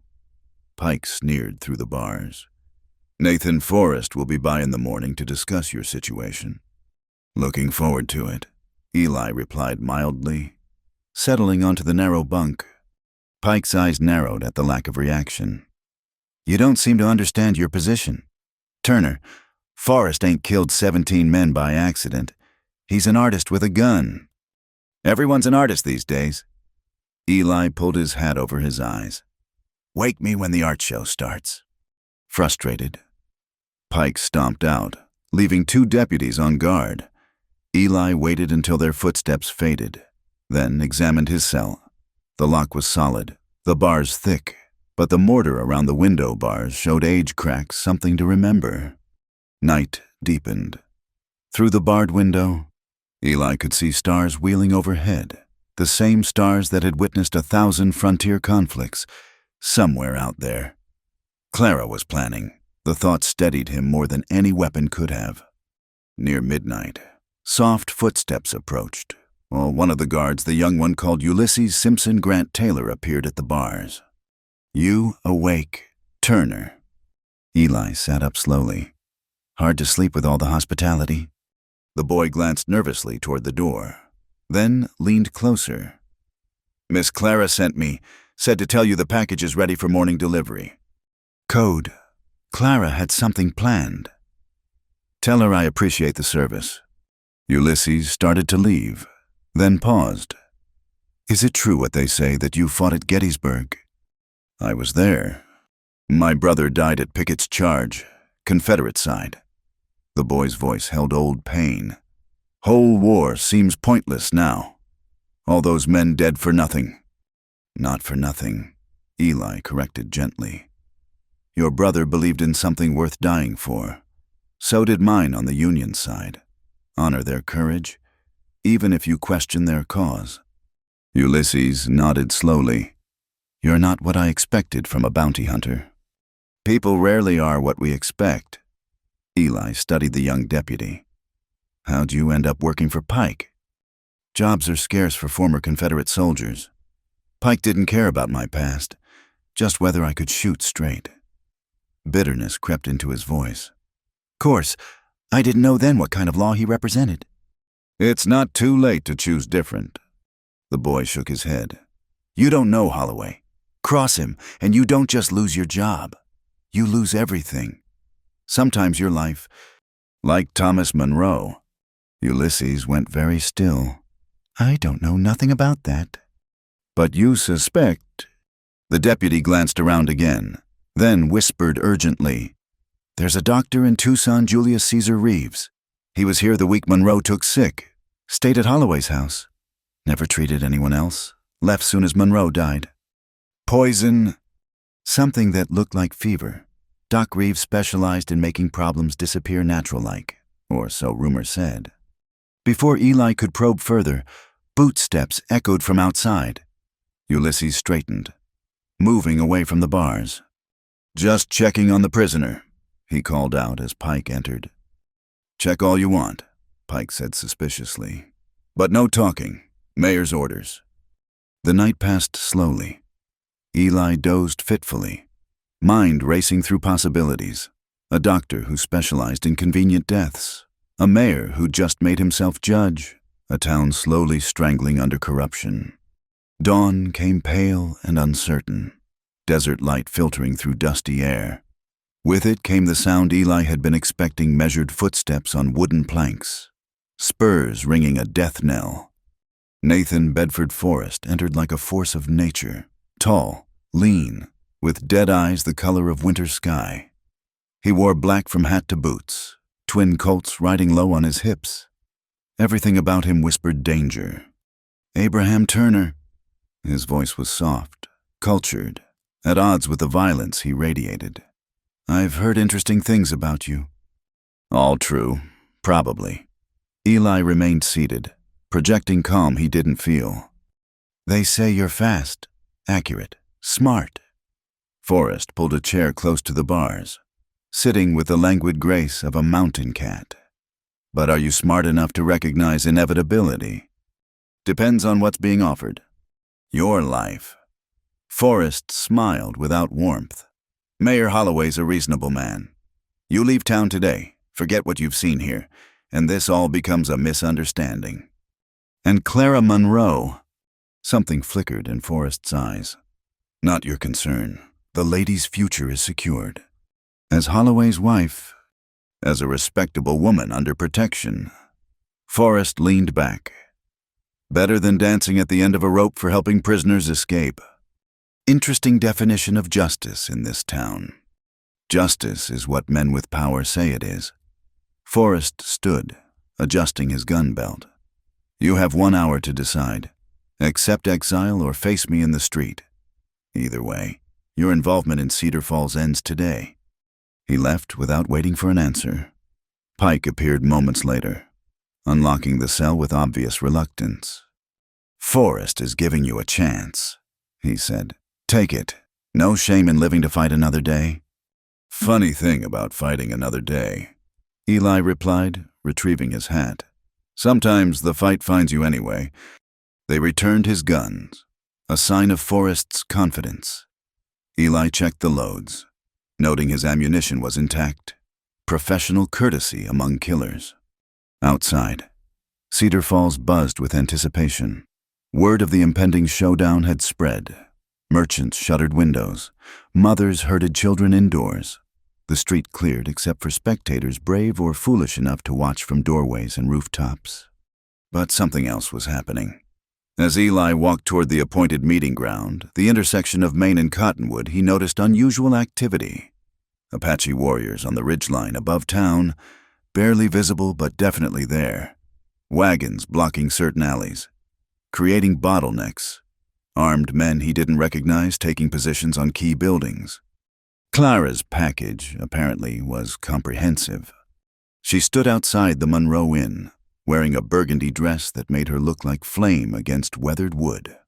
Their eyes met across the distance, and she nodded once everything was in place. Thomas Edison Holloway emerged from his mansion, flanked by hired guns. He looked like what he was, a small man who'd grown fat on others' misery, convinced his money made him untouchable. "Mr. Turner," he called out, voice carrying clearly, "I'm told you've been offered terms. What's your answer?" Eli stopped in the middle of the street, hand relaxed near his Colt. "Got a question first. Mayor, or should I say Judge Hard to keep track of all your titles." Holloway's face darkened. "Ask your question." "Julius Caesar Reeves. Name mean anything to you?" The reaction was immediate. Holloway went pale, his eyes darting to Pike, who looked equally shaken. "Never heard of him." Holloway lied badly. "Funny. Because I heard he visited you right before Thomas Monroe took sick. Heard he specializes in making problems disappear. Eli raised his voice so spectators could hear, almost like someone wanted Monroe dead but needed it to look natural. Murmurs rippled through the crowd. Holloway stepped forward, fury replacing fear. You're speaking slander. Turner, I could have you hanged for that alone. Truth ain't slander. Clara's voice rang out as she stepped into the street. And I've got proof. She held up a leather journal. Thomas kept records of everything, including a meeting where you threatened him 2 days before he got sick, including your payment to a Tucson bank the day after he died $5,000 to an account belonging to one J.C. Reeves. The crowd's murmur grew to a roar. Holloway's hand went to the derringer in his vest pocket, but froze as rifle barrels appeared in windows all around the square. You've been busy, Miss Monroe, he said through gritted teeth. I've had help. Clara smiled coldly. Turns out folks get brave when they see others standing up. Your reign's over. Holloway. We'll see about that. He turned to Forrest. Kill him. Kill them both. But Forrest didn't move. The gunfighter studied the tactical situation with professional interest. The rifles, the blocked escape routes, the Apache warriors now clearly visible on the ridges. This isn't what I was hired for, he said finally. I agreed to a fair fight, not a massacre. I'm paying you. Not enough for suicide. Forrest tipped his hat to Eli. Another time, Turner, under different circumstances. He walked away, ignoring Holloway's sputtered protests. The message was clear, even killers had standards, and Holloway had just violated them. Pike! Holloway screamed. Arrest them! Arrest everyone! But Pike was backing away, hands raised. I don't think so. Mayor, badge don't mean much against 30 rifles. The crowd pressed closer, emboldened. Someone threw a rock that shattered a window in Holloway's mansion. Then another. Soon the air filled with missiles and shouted accusations, years of suppressed rage finally finding voice. Stop! Holloway drew his derringer, waving it wildly. I'll shoot, The gun went off, whether by accident or design. The bullet whined past Clara's head, close enough to clip loose a strand of hair. Time slowed. Eli's hand moved without conscious thought. The Colt cleared leather, rose, fired in one smooth motion. Holloway's derringer spun away, the mayor clutching his bloodied hand. That was your one free mistake, Eli said quietly, though his voice carried. Next man who threatens Miss Monroe gets worse than a wounded hand. The silence stretched taut as wire. Then someone started clapping Ulysses Grant Taylor, badge discarded, standing with the townspeople instead of against them. Others joined in, applause mixing with cheers as the reality sank in. Thomas Edison Holloway's reign was over. What followed was controlled chaos. William Rising Sun's warriors descended from the ridges, not as raiders, but as allies. Kit Dane emerged from hiding, accompanied by others who'd fled Holloway's tyranny. Even Andrew Jackson Smith appeared, shamefaced but determined to make amends. We need order, Kit announced, natural authority asserting itself. I propose an emergency town meeting. New elections for mayor, marshal, and judge. All residents voting, including our Apache neighbors and Mexican settlers. You can't do this, Holloway cradled his injured hand. I have connections. The territorial governor will be interested in your creative accounting, Clara interrupted. Especially the tax money you've embezzled. We found those records too. The fight went out of Holloway like air from a punctured balloon. He slumped, suddenly looking like the aging criminal he was rather than the powerful man he'd pretended to be. They locked him in his own jail to await territorial authorities. Pike and his remaining loyalists joined him, though Ulysses and several other deputies switched sides when offered amnesty for testimony. As the sun climbed toward noon, Eli found himself on the porch of the Monroe Inn, watching democracy explode across Cedar Falls. Citizens debated in the street, Apache and white and Mexican together, working out the shape of their new community. "It's beautiful," Clara said, joining him. She'd changed from the burgundy dress to practical clothes, but remained beautiful in the harsh light. Messy, but beautiful. "Most worthwhile things are..." Eli accepted the coffee she offered. "You planned this perfectly. How long have you been organizing?" "Since the night I realized Thomas was murdered." Her voice held satisfaction and sorrow in equal measure. Every person Holloway hurt became a potential ally. Mary's people provided intelligence. Kit coordinated the resistance from Mexico.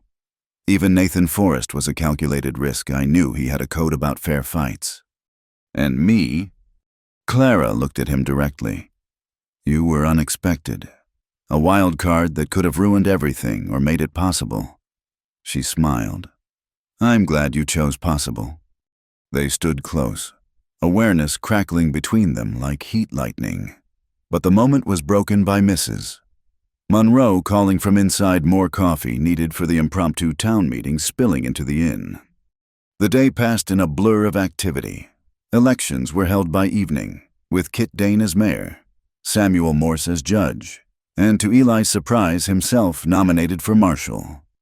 "I'm no lawman," he protested. "You stood up to Holloway." Kit countered, "Faced down a killer, helped free an innocent man. That's law enough for us." "Besides," Clara added with a sly smile, "the pay's better than bounty hunting, and more stable." In the end, he accepted, though temporary-like until they could find someone permanent. The badge felt strange on his shirt, but not as strange as the sense of belonging that came with it. That night, Cedar Falls celebrated. Bonfires blazed in the streets, music spilled from the saloons, and Apache drums echoed from the ridges, not war drums, but celebration, two peoples finding common ground. Eli patrolled the festivities, getting used to keeping peace instead of hunting men. Near midnight, he found Clara by one of the fires, teaching Apache children a Mexican dance while their parents laughed and clapped. "Marshal Turner," she greeted him, eyes sparkling. "Come to arrest me for disturbing the peace." "Might have to if you keep looking that beautiful.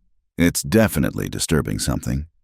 She laughed, spinning away from the children to face him fully. "Abraham Turner, are you attempting to court me?" "Might be." He stepped closer. "Question is, would it work?" "Thomas has been gone 2 years," she said softly. "I loved him, mourned him, avenged him. But I'm tired of living in the past. Eli, tired of being alone." The fire crackled beside them, casting dancing shadows. Around them, the celebration continued, but they might have been the only two people in the world. "I'm not an easy man," Eli warned. "Got ghosts of my own, scars that won't fade, and this marshal job, there'll be danger. Holloway has friends who won't appreciate what happened here.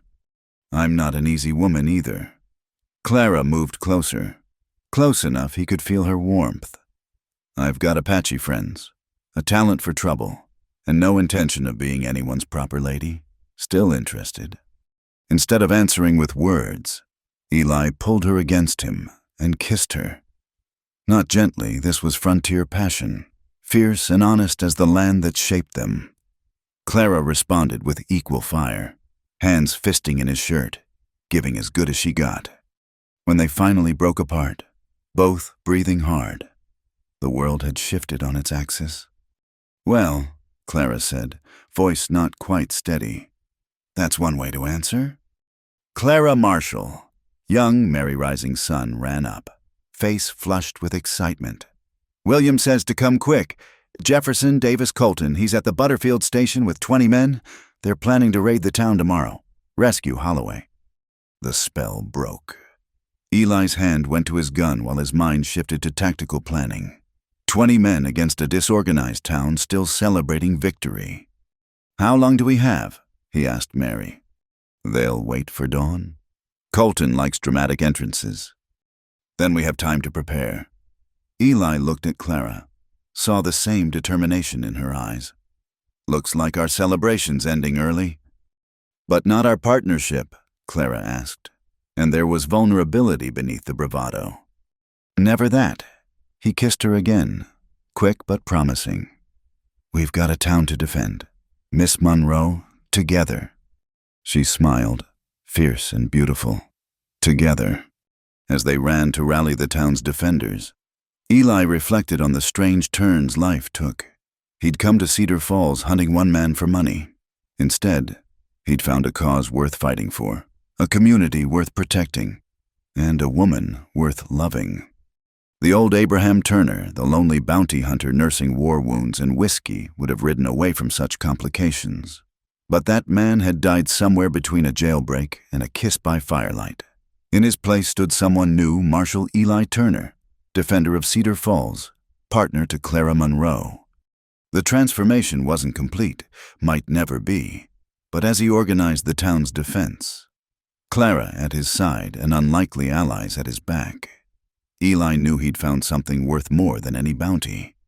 A home, a purpose, a future. All because he'd followed a woman into the desert and chosen to stay when wisdom dictated leaving. The night stretched ahead, full of danger and possibility. But for the first time in years, Abraham Turner faced it with hope instead of resignation. The war was far from over. Colton would come with the dawn, and after him others who'd try to restore the old order. There would be battles to fight, wounds to heal, trust to build between peoples who'd been enemies too long. But tonight, under stars that had witnessed the fall of one tyrant and the rise of something better, none of that mattered. Tonight, Cedar Falls was free. Clara was in his arms, and tomorrow, whatever it brought, they'd face together. The fire burned bright against the darkness, and hope spread like wildfire across the desert. For the first time in memory, the good guys had won, and Eli Turner, unlikely lawman and even unlikelier romantic hero, intended to make sure they kept winning. One sunrise at a time, one kiss at a time, one redeemed soul at a time. The frontier might be wild, but it was theirs to tame, together. The storm struck 3 days after Holloway's fall, as if nature itself had been waiting for the human drama to pause before asserting dominance. It began with a wall of dust visible from miles away, rolling across the desert like God's own fist. Get everyone inside," Eli shouted over the rising wind. He and Clara had been scouting the approaches to town, preparing defenses against Colton's expected attack. Now they raced their horses back toward Cedar Falls, the storm chasing them like a living thing. Clara's paint mare stumbled in a wash, throwing her hard. Eli wheeled back, dismounting before his horse fully stopped. He found her struggling to rise, favoring her left ankle. "Can you ride?" He had to yell to be heard over the wind. "Do I have a choice?" She grimaced as he helped her stand. The storm wall was almost upon them, a churning mass of sand and debris that would strip flesh from bone. Eli spotted a rocky outcropping nearby, a shallow cave carved by ancient waters. There, he half-carried Clara to the shelter, dragging both horses behind them. They made it just as the storm struck. The world disappeared in a howling brown fury that turned day to night. Sand infiltrated everything despite their best efforts to seal the cave mouth with saddle blankets. "Well," Clara said, voice muffled by the bandana over her face, "this is romantic." "Despite everything," Eli laughed. "Not quite how I pictured our first time alone together." "Oh, and how did you picture it?" He pulled her closer, sharing body heat against the storm's fury. "Less sand, more stars, definitely better timing." Clara leaned into him, her injured ankle stretched out carefully. "Thomas used to say the desert tests us when we think we're strongest, reminds us we're small." "Your husband sounds like he was a wise man." "He was also a fool. But aren't all idealists?" She shifted, looking up at him in the dim light. "Would you have liked him?" Eli considered. "From what I've heard, yes, man who fought for justice, loved you well enough to earn your loyalty. Even after death, I'd have been proud to call him friend." He would have liked you, too, once he got past the bounty hunter part. Clara smiled sadly. He believed everyone could be redeemed, even men like Holloway. Some men choose to be beyond redemption. Is that what you were before? The question hung between them like the sand in the air, invasive, impossible to avoid. Maybe, Eli admitted. After Gettysburg, after watching boys I'd trained die and rouse, I stopped believing in causes. Became easier to hunt men for money than think about right or wrong. What changed? You. The words slipped out simple and true. This town, finding something worth protecting instead of just surviving. Clara was quiet for a long moment. Then she reached up, pulling down the bandana covering his face. I need to tell you something about that night, the title of that story. Don't sleep yet. Do you know why those words matter? Tell me. They were the last words Thomas spoke to me. He was dying, burning with fever, and I was exhausted from nursing him. He touched my face and whispered, "Don't sleep yet. Too much left to do." Tears tracked through the dust on her cheeks. I thought he meant that night. Now I think he meant my life. Don't sleep through it. Don't give up. Eli wiped her tears with his thumb, leaving clean streaks on her dusty skin. He knew you'd need to hear that. Knew you'd face times when sleeping forever seemed easier than fighting. Like now, she gestured at the storm raging outside. Colton coming with 20 men, half the town still drunk on unexpected freedom, and us trapped in a cave. Especially now. He kissed her forehead gently. But we're not sleeping. We're planning. In a dust storm, best time for it. No one can interrupt. That earned him a real smile. They spent the next hours talking strategy while the storm raged. Colton would expect a frontal assault on the jail. Instead, they'd turn Cedar Falls into a maze of ambush points. Williams' Apache fighters would harry Colton's approach, wearing them down. The townspeople would defend from fortified positions. And Holloway, Clara asked. He's the prize Colton wants. Then we'd make him expensive to take. Eli outlined his plan, moving Holloway to the old mission outside town, forcing Colton to split his forces. Risky. What if they take the bait and capture the mission? Then they get Holloway but lose most of their men doing it, without followers. He's just an old man with delusions. Clara considered, then nodded. It could work, if we survive this storm first. The wind howled louder, as if offended by their confidence. They huddled closer, sharing water sparingly, waiting for nature's fury to pass. Tell me about Ohio, Clara said eventually. Your life before the war. So Eli talked about green fields and clear streams, about a younger brother who died at Antietam, about parents who'd aged 20 years in 4. He talked until his throat was raw from dust. And Clara shared her own stories growing up in Missouri, meeting Thomas at a church social, choosing frontier life over Eastern comfort. No regrets, he asked. None that matter. She shifted against him, wincing at her ankle. The desert strips us down to essentials. I'd rather be real here than fake anywhere else. The storm began to weaken as evening approached. The howling softened to moaning, then to whispers. Finally, eerie silence fell. They emerged from the cave like survivors from a tomb, coated in dust but alive. The landscape had changed, familiar landmarks erased or altered, new dunes where flat ground had been. The horses? Clara asked. Both mounts had survived, though they looked as miserable as Eli felt. He helped Clara mount, her ankle too swollen for walking, then swung up behind her on his own horse, leading her paint. Romantic enough now? She asked, leaning back against him. Getting there. They rode slowly, picking their way through the altered terrain.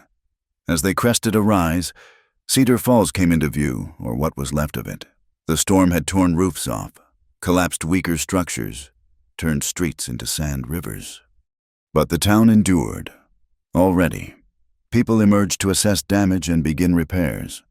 The Monroe Inn stood intact, Martha Monroe sweeping sand from the porch with determined strokes. "Thank God," she called out as they approached. "When the storm hit and you hadn't returned." "Takes more than wind to stop us," Clara assured her, though Eli could feel her trembling with exhaustion. They got Clara inside, her ankle propped and wrapped. The inn became a makeshift command post as others arrived, Kit Dane dust-covered but determined. William Rising Sun reporting his warriors had sheltered successfully. Even young Ulysses Grant Taylor ready to prove his new loyalty. "Colton," Eli asked. "Scout reports he held up during the storm," William said. "But he'll move tomorrow. The storm bought us time. Nothing more." "Then we use it." They worked through the night, tired bodies fueled by determination. Barricades rose from storm debris. Shooting positions were carved into strategic building. The old mission was fortified just enough to seem defendable while remaining a trap. Dawn came blood-red through lingering dust. With it came a rider under a white flag, Napoleon Bonaparte Jones, one of Colton's lieutenants, a man whose mother had clearly had excessive ambitions for her son. "A message from Jeff Davis Colton," Jones announced, sitting his horse in the middle of Main Street. "Surrender Thomas Holloway and anyone who aided his arrest. Do this and Cedar Falls will be spared." "Counteroffer," Eli called from the jail porch. "Colton and his men ride on. Do this and they'll be spared." Jones laughed. 20 armed men against your destroyed town. You're bluffing, Turner." "Am I?" Eli gestured to the rooftops where rifle barrels glinted. "Count the guns, Jones. Then remember we've got Apache allies who know every trail, every ambush point between here and the Butterfield station. Savages don't concern us." They should. William Rising Sun stepped into view, war paint stark against his skin. "Tell Colton the Apache remember every white man who's wronged us. His name is on that list." Jones paled, but held his ground. "You've got 1 hour to decide. Holloway or your town burns." He wheeled and galloped off. The die was cast. "Positions," Eli commanded. The town exploded into motion, families to shelter, fighters to posts. Holloway moved under guard to the mission. "I should be fighting," Clara protested, hobbling on her wrapped ankle. "You should be coordinating." Eli pressed a rifle into her hands anyway. "The inn's our fallback position. Hold it no matter what." "Eli," she caught his arm. "That thing you said in the cave about finding something worth protecting. Don't you dare die before we explore what that means." He kissed her hard, tasting dust and determination. "Wouldn't dream of it." Then he was gone, racing to defensive positions as dust clouds on the horizon announced Colton's approach. The attack came in waves. First, probing shots to test defenses. When those met coordinated return fire, Colton tried flanking movements only to find William's warriors waiting in the ruins left by the storm. "They're splitting," Kit Dane called from his position. "Half heading for the mission." "Let them go," Eli ordered. "Everyone else holds here."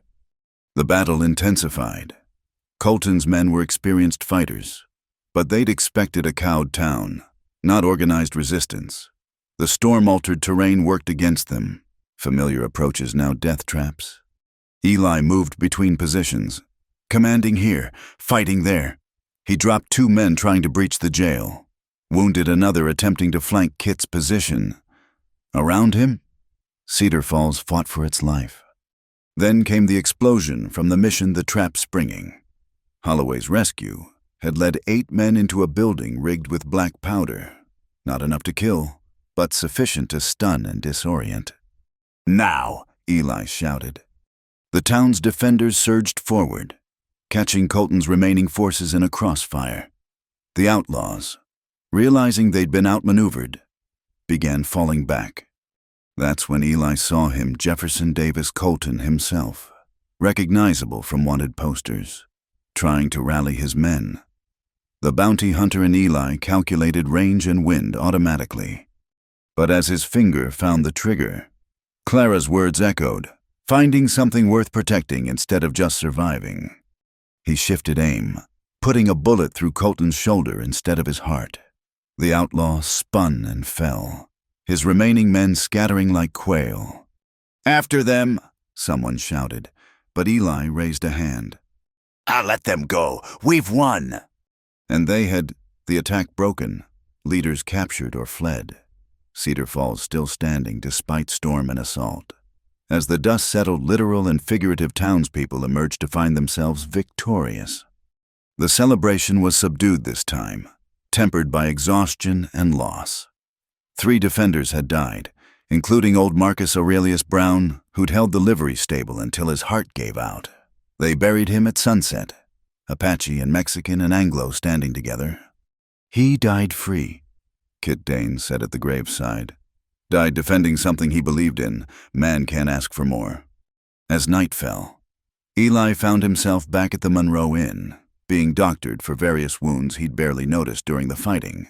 Clara supervised, ankle elevated but spirit undaunted.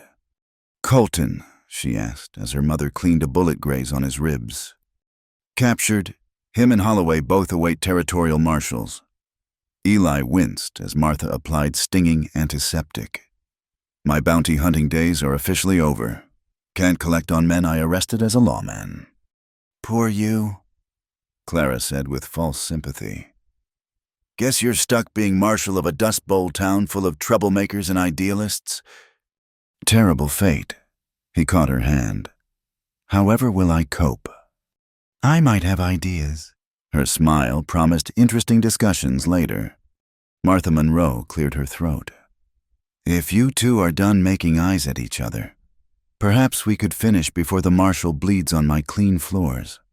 They subsided, but the connection hummed between them, tested by storm and battle, stronger for surviving both. Later, much later, Eli stood on the inn's porch watching the town sleep. Clara joined him, moving carefully on her injured ankle. "Regrets?" she asked, echoing his earlier question. "None that matter." He pulled her against his side. "Though I do wonder what happens next. Colton and Holloway were symptoms, not the disease. There'll be others." "There always are." Clara leaned into him. "But now we know we can face them. Together." "Together," he agreed. They stood in comfortable silence, watching stars appear as the last dust cleared. Somewhere, a guitar played softly. A Mexican ballad about love and loss and finding home. "I've been thinking about that story title," Clara said eventually. "Don't sleep yet. Thomas was right. There's too much left to do. Building a real town from what's left. Keeping peace between peoples who've fought for generations. Fighting off the next Holloway or Colton." Eli smiled grimly. "We'll be busy." "We will." She turned in his arms, looking up at him with eyes that held starlight and steel in equal measure. "But not tonight." "No." "Tonight, Marshal Turner. You're going to kiss me properly, without storms or battles or duties interrupting. Think you can manage that?" "I'll certainly try." He lowered his head, meeting her halfway. This kiss was different from their others, slower, deeper, with the promise of time to explore what burned between them. Clara made a soft sound, pressing closer. And Eli forgot about outlaws and obligations. Kit Dane's voice broke them apart. "Sorry to interrupt, but riders coming. Looks like the territorial marshals arrived early." Duty called, as it always would. But as Eli reluctantly released Clara to meet their visitors, he felt no resentment. This was the life they'd chosen, protecting what they'd built, facing whatever came. "Don't sleep yet," Clara whispered as he stepped away, and the words held new meaning now. Not just survival, but truly living. Not just enduring, but building. The riders brought news both good and bad. The territorial government recognized the new town council, but warned that railroad interests were eyeing Cedar Falls. More challenges ahead, more fights to come. But tonight, Eli Turner stood between the woman he was learning to love and the town he'd sworn to protect, and felt only satisfaction. He'd found his place, found his purpose, found his partner. The storm had passed, leaving them scoured clean and ready to build anew. And build they would one day, one challenge, one kiss at a time. The frontier was still wild, still dangerous, but it was theirs to shape, and shape it they would. Together. The morning sun painted Main Street gold as Eli Turner stood before the town council, his marshal's badge catching the light. 2 weeks had passed since Colton's failed raid. 2 weeks of relative peace that felt like the deep breath before a plunge. "The railroad's definitely coming," Kit Dane announced from his position as mayor. "Question is whether we're ready for what that brings." The council, a mix of old residents and new voices, murmured uneasily. The railroad meant prosperity, but also problems. Towns changed when the Iron Horse arrived, rarely for the better. "What's their timeline?" asked Samuel Morse. The new judge, a man who'd found courage after Holloway's fall. 6 months, maybe 8. Kit looked to Eli. "Marshal, what's your assessment of our readiness?" Eli chose his words carefully. "We've got good people. Clara's organized the merchants. William's Apache Scouts provide intelligence, and the new deputies are learning. But railroad towns attract a different breed of trouble." "Meaning?" asked Elizabeth Cady Stanton Phillips, the school teacher who'd recently joined the council, the first woman elected to such a position in the territory. "Meaning gamblers, con men, and those who prey on railroad workers' wages." Eli met each council member's eyes. "We need laws in place before they arrive, not after." The meeting continued for hours, hammering out ordinances and plans. Through the window, Eli could see Clara directing repairs on the Monroe Inn. Her limp barely noticeable now. She caught him watching and smiled, the simple gesture warming him more than morning coffee. After the meeting, Eli walked the town's perimeter, a habit formed in 2 weeks of relative peace. Cedar Falls was changing new construction everywhere. Apache traders in the market alongside Mexican merchants. Children playing in streets once ruled by fear. Marshall, young, merry rising sun, ran up, breathless. "William needs you at Skeleton Canyon. They found something." Eli saddled his horse quickly. The ride to the canyon took an hour through landscape still showing storm scars. He found William and several warriors examining tracks near a hidden spring. "Railroad survey team," William said without preamble. "But that's not what worries me." He pointed to other tracks. These men were following them.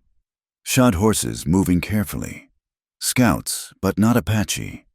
Eli studied the signs, his tracker's instincts engaged. "How many?"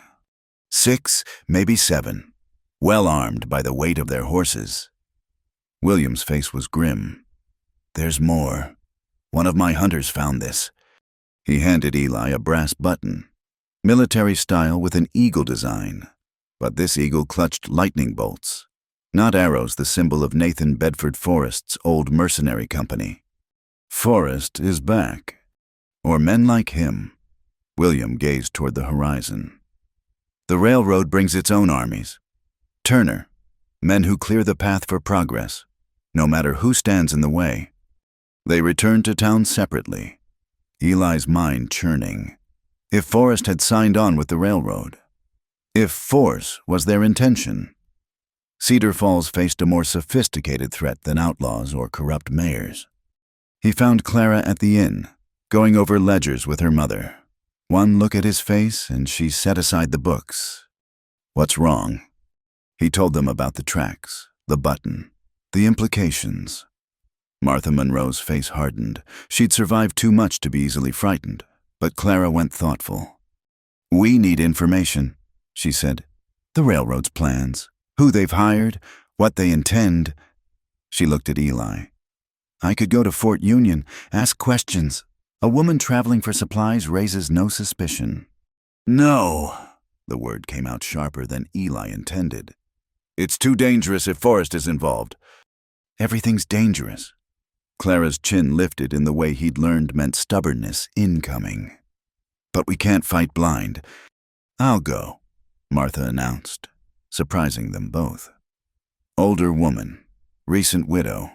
Looking to sell her into the railroad, they'll tell me everything while trying to cheat me. Before they could argue, gunshots erupted from the street, not the sharp crack of anger, but the steady rhythm of target practice. They rushed outside to find Nathan Bedford Forrest himself in the town square, calmly shooting bottles off a fence while a crowd gathered. Marshal Turner. Forrest touched his hat politely. Fine morning for practice. Mr. Forrest. Eli kept his hand casual but ready. Thought you'd moved on. I had, but opportunities arose. Forrest reloaded with practiced ease.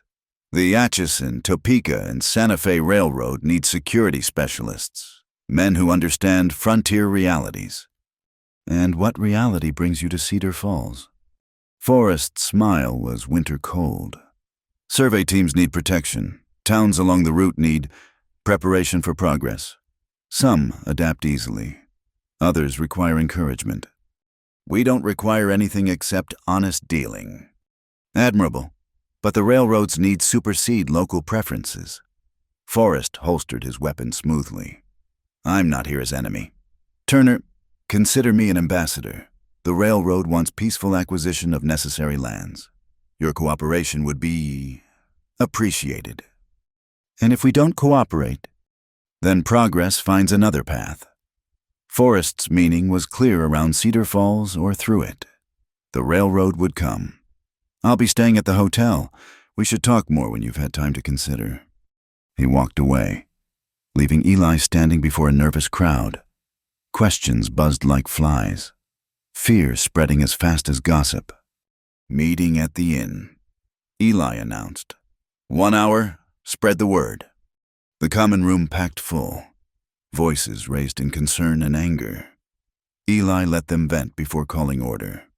Yes, the railroad's coming. Yes, they've hired guns. No, we're not rolling over. But what can we do? Asked Benedict Arnold Cooper. The banker, his mother, had possessed a strange sense of humor. The railroad has government backing, unlimited funds. We're just one town. We're more than that. Clara stepped forward. We're Apache and Mexican and Anglo working together. That threatens their usual tactics of division. Clara's right. William Rising Sun entered. Having heard the news, they expect isolated communities, easily pressured. Unity is our weapon. Unity and law, added Judge Morse. Every land grab must be legal. Every pressure point documented. We make them follow their own rules. And if they don't, someone called out. Then we defend ourselves, Eli said simply. But smartly. Forrest wants us to strike first, give them excuse for overwhelming force. We don't give them that satisfaction. The meeting evolved into planning. Martha Monroe would indeed visit Fort Union, but with William's warriors as hidden escorts, the town would document every interaction with railroad representatives. Most importantly, they'd reach out to other communities along the proposed route. If we stand alone, we fall alone. Kit Dane summarized. But if every town resists together, the railroad might decide negotiation beats warfare. Eli finished. As the crowd dispersed, Forrest appeared in the doorway. Impressive speech, Marshal, but speeches don't stop progress. Neither do hired guns, Eli replied evenly. We'll see. Forrest's gaze found Clara. Miss Monroe, your late husband had ideals too. Shame how that ended. Clara stepped forward, but Eli caught her arm. He's baiting you, he murmured. I know. Her voice carried deadly calm. Mr. Forrest, my husband died believing law could triumph over force. Every day this town proves him right diminishes men like you. Pretty words. Forrest smiled. The railroad arrives in 6 months. Miss Monroe, we'll see what remains of idealism then. He left, spurs ringing mockingly. The common room erupted in renewed debate, but Eli noticed Clara had gone quiet, mind clearly working. That night, she came to a small room behind the jail. They'd been cautious about appearances. The town accepted their courtship but expected propriety.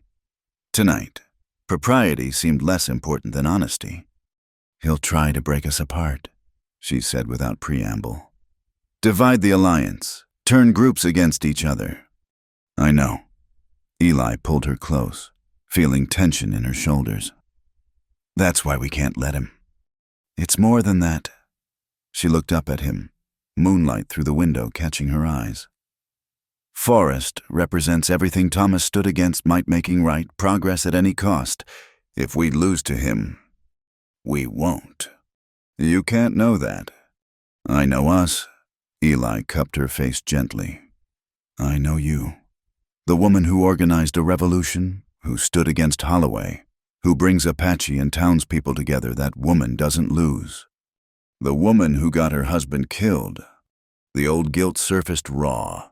Eli recognized it, had carried similar weight since Gettysburg. "Thomas died because evil men poisoned him," he said firmly. "Not because of anything you did or didn't do. And his death sparked the change he dreamed of. That's not failure. Clara, that's legacy." She kissed him then, fierce and desperate. "I can't lose you too." "You won't." He returned the kiss with equal intensity. "We're partners. Remember, in everything." They held each other as the night deepened, finding strength in shared warmth. Eventually, Clara had to leave. Appearances did matter when building community trust, but her parting whisper carried promise. "After this is over, after we've won, things change between us." "Looking forward to it," Eli replied, meaning every word. The next days brought escalating pressure. Railroad survey teams appeared everywhere. Protected by Forrest's men, they measured lands, noted water sources, acted as if ownership was foregone conclusion. Then came the first violence. Jose Marti Gonzalez, whose family had farmed outside town for 3 generations, found his fences cut, cattle scattered. When he protested, Forrest's men beat him bloody. "They said the railroad needs that land," Jose reported through split lips. "Said I could take their offer or take a bullet." Rage swept Cedar Falls. Men cleaned weapons, spoke of riding out in force, but Eli held them back. "That's what they want," he insisted. "Violence they can answer with greater violence." "Then what?" demanded Alexander Hamilton Crow, whose own land bordered Jose's. "Let them beat us one by one. We document, we witness, we build a case." Judge Morse had been busy with law books. "The railroad has federal charter, but not blank check, assault, theft, intimidation, all prosecutable if proven." "If we can find honest prosecutors," someone muttered. "We will," Martha Monroe announced. "Returned from Fort Union with valuable intelligence. The railroad has enemies 2 competing lines, politicians they didn't buy, and newspaper reporters hungry for scandal." She'd done more than gather information. 3 journalists would arrive within the week, eager to document railroad abuses. Other towns had agreed to coordinate resistance. Most surprisingly, she'd found an ally in the territorial government, a judge who'd lost his own town to railroad violence and wanted legal revenge. "You've been busy, Mother," Clara said with proud amazement. "I learned from the best," Martha replied, looking at her daughter. "Now, what's our next move?" The move came from Forrest. He arrested Ulysses Grant Taylor on trumped-up charges, claiming the young deputy had threatened railroad workers. The real message was clear. Cedar Falls law meant nothing to railroad power. "Let me go after him," Clara pleaded that night. She and Eli stood in the jail, planning response. "I'll sneak into their camp, free Ulysses, and give them excuse to shoot you." Eli shook his head. "We do this legally, by the book." "Whose book?" Clara's frustration boiled over. "They write the rules as they go. Then we make them regret it." He showed her the telegram that had arrived an hour ago. Federal Marshal Benjamin Franklin Wade. He's coming to investigate railroad violations of charter. Martha's judge friend arranged it. Hope flickered in Clara's eyes. When? 3 days. We just have to keep the peace until then. Those 3 days tested everyone.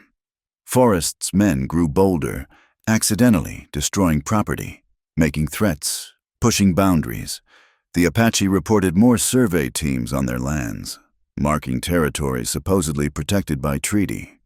William met with Eli privately. My people grow restless. They say we trade one oppressor for another. Give us time, Eli urged. The federal marshal means nothing if he's bought too.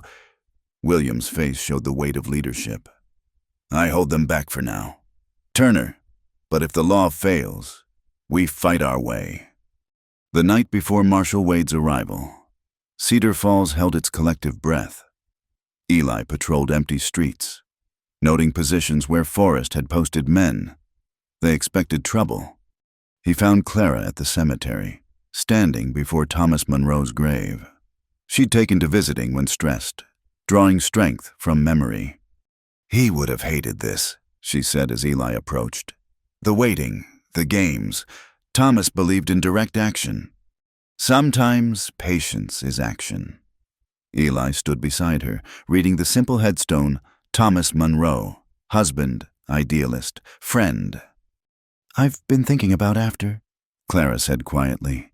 If we win, when the railroad accepts our terms, what then? Do you stay as marshal? Do we? She trailed off. Do we what? He prompted gently. Build something together, not just the town, but... She turned to face him fully. I'm not good at being subtle. Eli, I love you. Have since you faced down Holloway. Maybe before. But I need to know if you're staying because of duty or because of us. The cemetery was silent, except for wind through cottonwoods. Eli took her hands, feeling their strength in Callus's hands that had held guns and babies, built and defended. Both, he said simply. Duty brought me here, but you made me stay.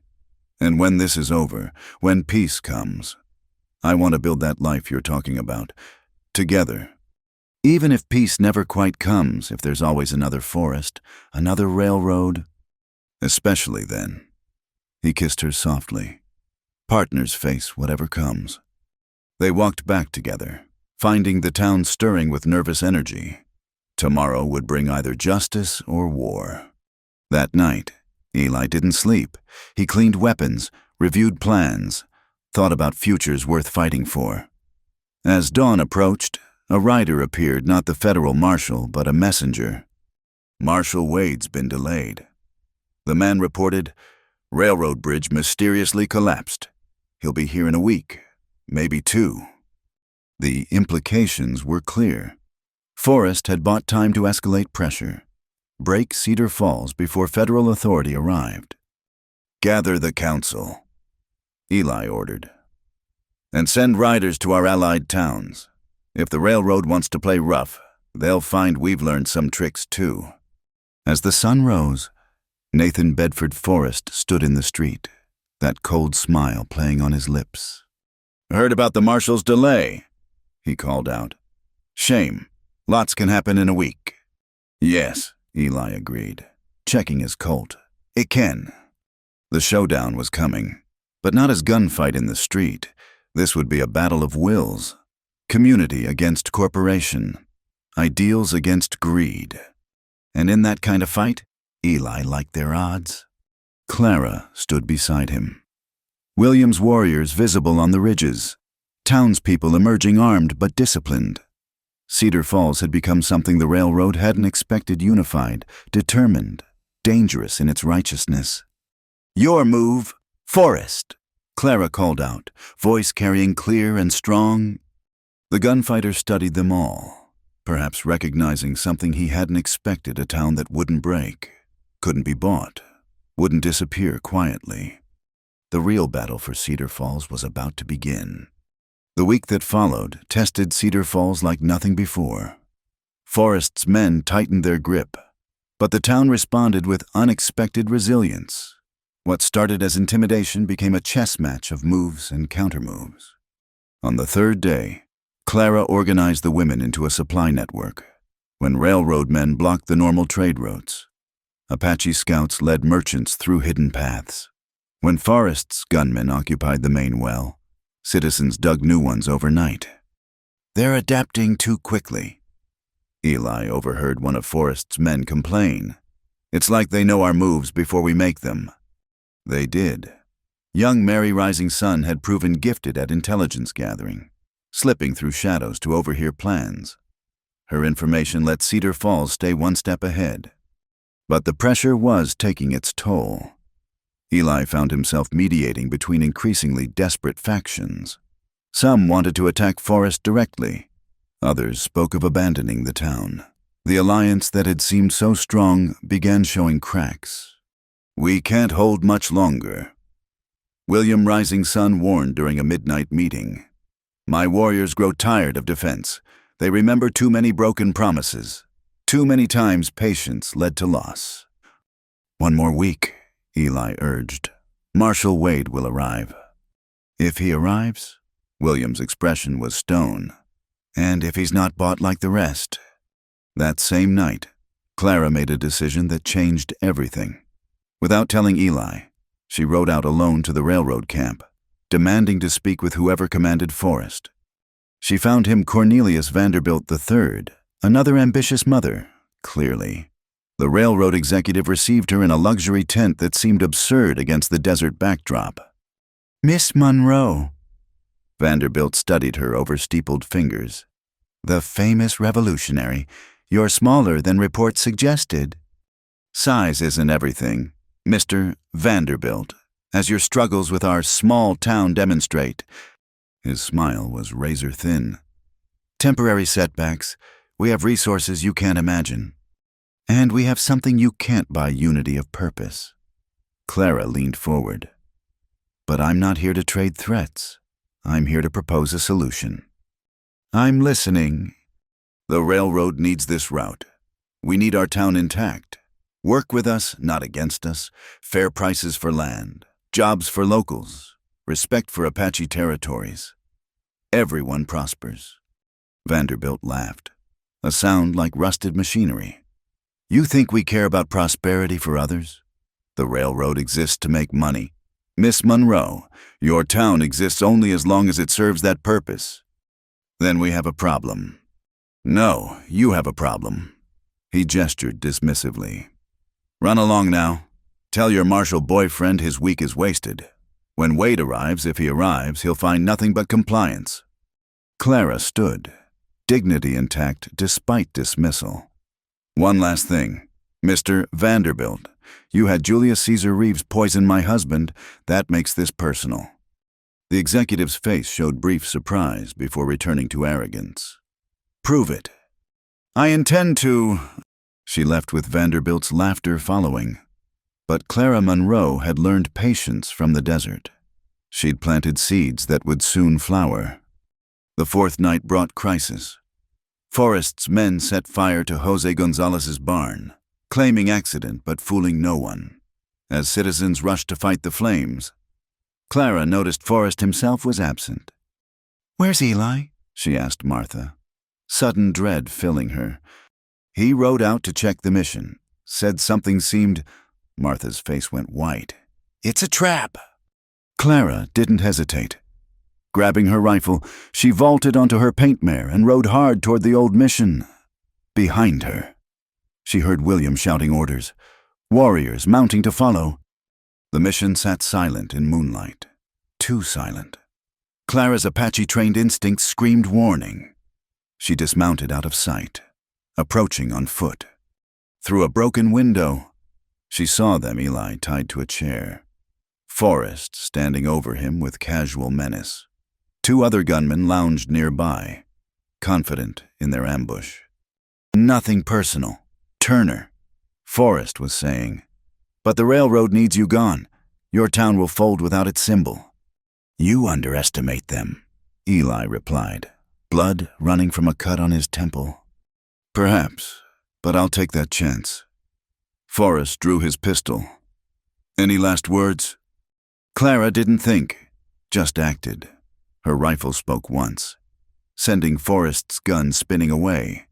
She levered another round, shifting aim to the nearest gunman. Drop them now. The mission exploded into chaos.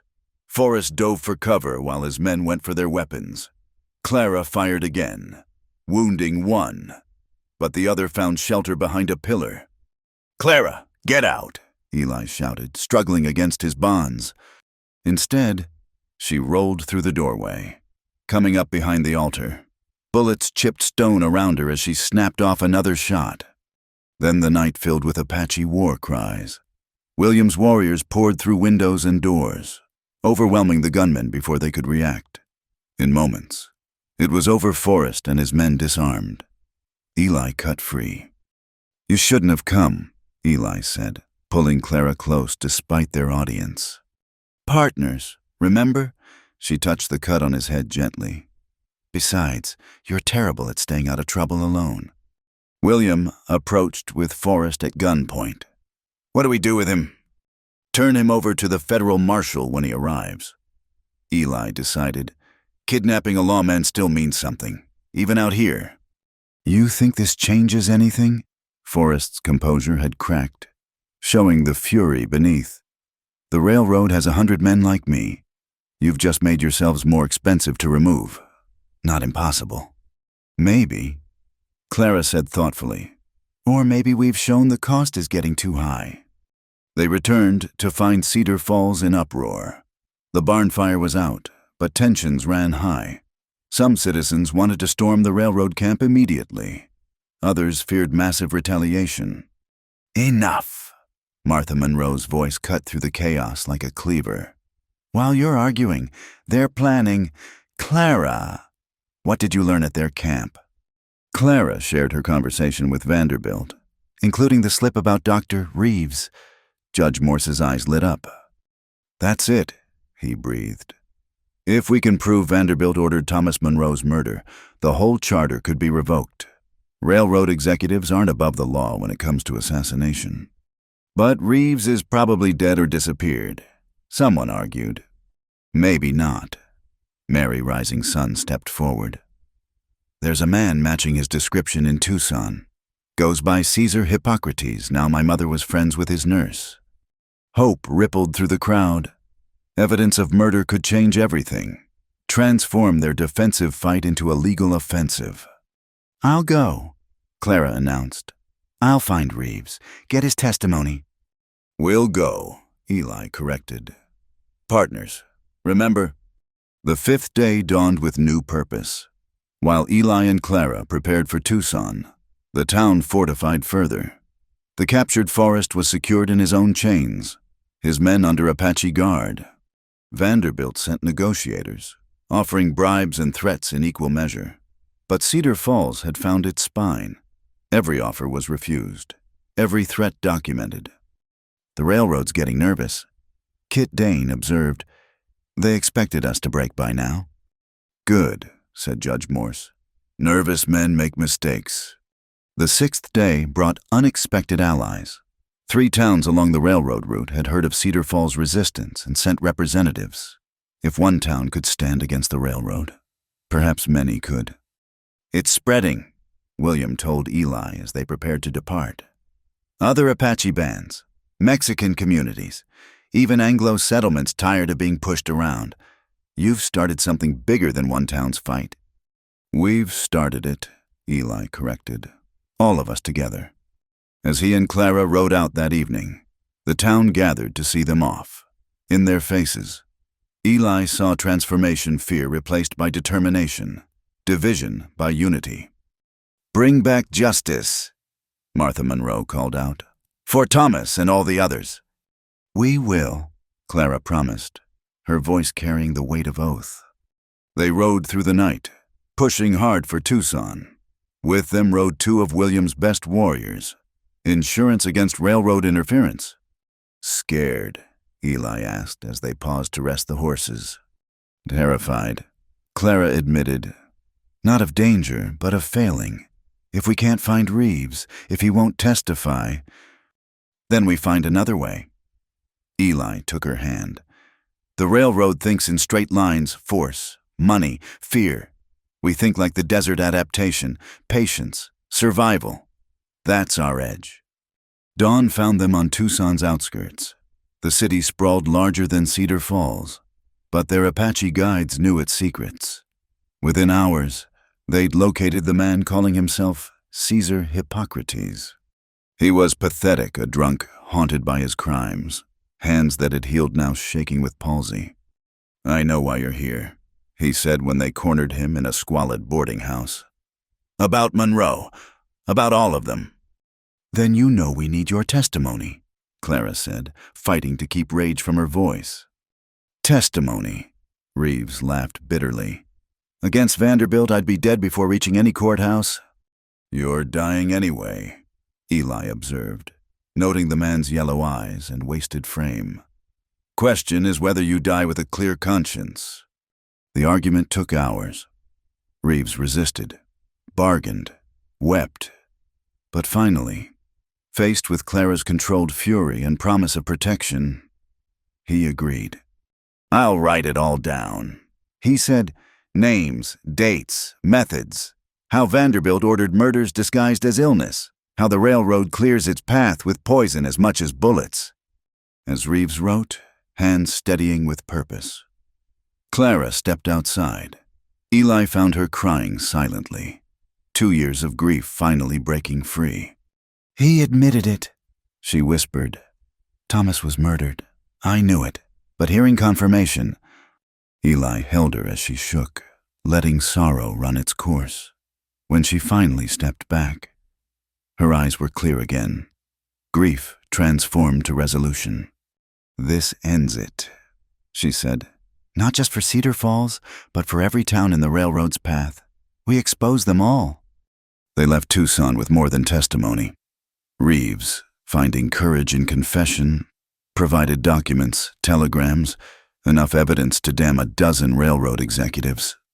But the journey back brought new dangers. Railroad agents had discovered their mission, 20 miles from Cedar Falls. Ambush waited. "Down!" Williams' warrior shouted warning as bullets split the air. They dove from horses, finding cover in a dry wash. 6 gunmen had them pinned, professional killers who knew their business. "Surrender the doctor," one called out. "He's all we want." "Go to hell," Clara's rifle answered, dropping the speaker mid-sentence. The firefight was fierce, but brief. Desert-trained against city-hired. There was only one outcome, but victory came with cost. One Apache warrior badly wounded. Reeves himself nicked by a ricochet. "I'm done for," the doctor moaned, though the wound was minor. "You'll live," Eli said grimly. "Long enough to testify, anyway." They limped into Cedar Falls as the 7th day dawned. The town had held, though barely. Railroad pressure had intensified, but the alliance endured. "Marshal Wade arrives tomorrow," Kit reported. "His telegram came an hour ago. He's bringing a company of cavalry to ensure order." "Then we've won," someone said, but Eli shook his head. "We've survived the first battle. The war's just beginning."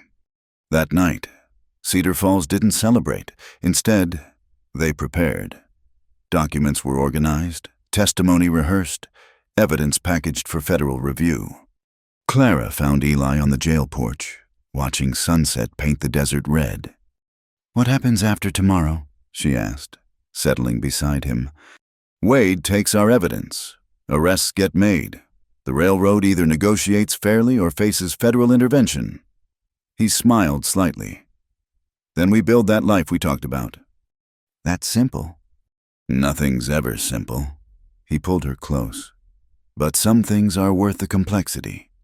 She leaned into him, finding peace in his presence. "Thomas would be proud. We didn't just avenge him, we prevented others from suffering the same fate." "We're not done preventing," Eli reminded her. "This kind of fight doesn't end with one victory." "I know." Clara smiled, sad but determined. "Good thing we're too stubborn to quit." As stars emerged above Cedar Falls, The town settled into watchful quiet. Tomorrow would bring federal authority and at least the hope of justice. But tonight, Abraham Turner sat with Clara Monroe, planning futures worth fighting for, worth building together. The railroad might have money and guns, but Cedar Falls had something stronger, people willing to stand together, to risk everything for the radical idea that right could defeat might. The campfire of their resistance still burned, and Clara's whispered words took on new meaning. "Don't sleep yet. The real work's just beginning."